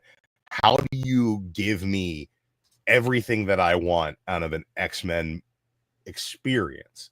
And I think the best way to do that would be to build the world with a focal point on a few characters that have a giant cast of characters surrounding them. And I think that the best way to do that and not overly focus on the same Wolverine, Xavier versus Magneto, Dark Phoenix story arc that we've gotten so far is to take that out of the equation, right? You can do all of that. And I think that Fantastic Four proved with the Red Ghost stuff and the Mole Man stuff, and just like the mention while he's like pointing out in the city where all of the other people are, right? I think that you can do Fall of the Mutants in a 2-minute flashback montage scene. You can do the Mutant Massacre. You can do these things where they would have the headline. There's the headline. No, but that's a big part of it. Like, that's the whole schism, is that like Wolverine says to Cyclops, these kids aren't child soldiers. They're students. We need to protect them. And Cyclops' whole point of view on that is like, no, we're all in this fight together. They're going to have to learn. Eventually they'll have to put their lives on the line. And that like gives them a cigarette and AK-47. Now go out there, kid. Right. And it's just like, just imagine that you have like this story about these kids coming into this world and the whole world opens up for them. At the end of the first movie, like Cable comes back in time. Like, oh, that'd be amazing. Cable, and you can like, the thing about it is it's so rich with history that you can do a long sprawling story where all of these old backstories weave in and out and add something to the mystery that these kids are like coming into their own. It's like, imagine being a freshman in high school and going and like being weird and different, and then you have to go to this special school. You got to lie to your parents about why you're there, and all this stuff's happening. And not only you're getting hair in weird places, you're also growing claws and laser beams are coming out of your eyes. I'll be 100%. And then you look up and Magneto's fucking there. I have no interest of watching coming of age kids stories. That's me. I know, like, I'm not like the only audience member. There's plenty of younger audience members that absolutely do and still. Yeah. Still do. I just think that as far as X-Men goes, that is the story. It is coming of age. That's definitely a story you can do for sure. But God, it's so easy to get lost in the sauce with X-Men because of, like you said, how vast it is, how many titles have ran simultaneously for so many years. There's just so much lore. That's a tough nut to crack. Give me a CGI Glob Herman, and I'm in. CGI Glob Herman. That's all I want. I want Glob Herman to be the Ron Weasley of the X-Men universe. That's all I want. Right, they can raise chickens like an Age of X-Men. We said 11:30. I'm about to hop off here and get some shit done before it's time to go get these kids. I'm about ready to go to bed. Yeah, it's been a long one for you. Well, I appreciate you hopping on, homie. Appreciate everybody hanging out in the chat. In the Mix is still off for this month. We'll be back Friday night starting in September. And then, but I'll see y'all Sunday night at 8:30 for At Week's End. Everyone have a good day.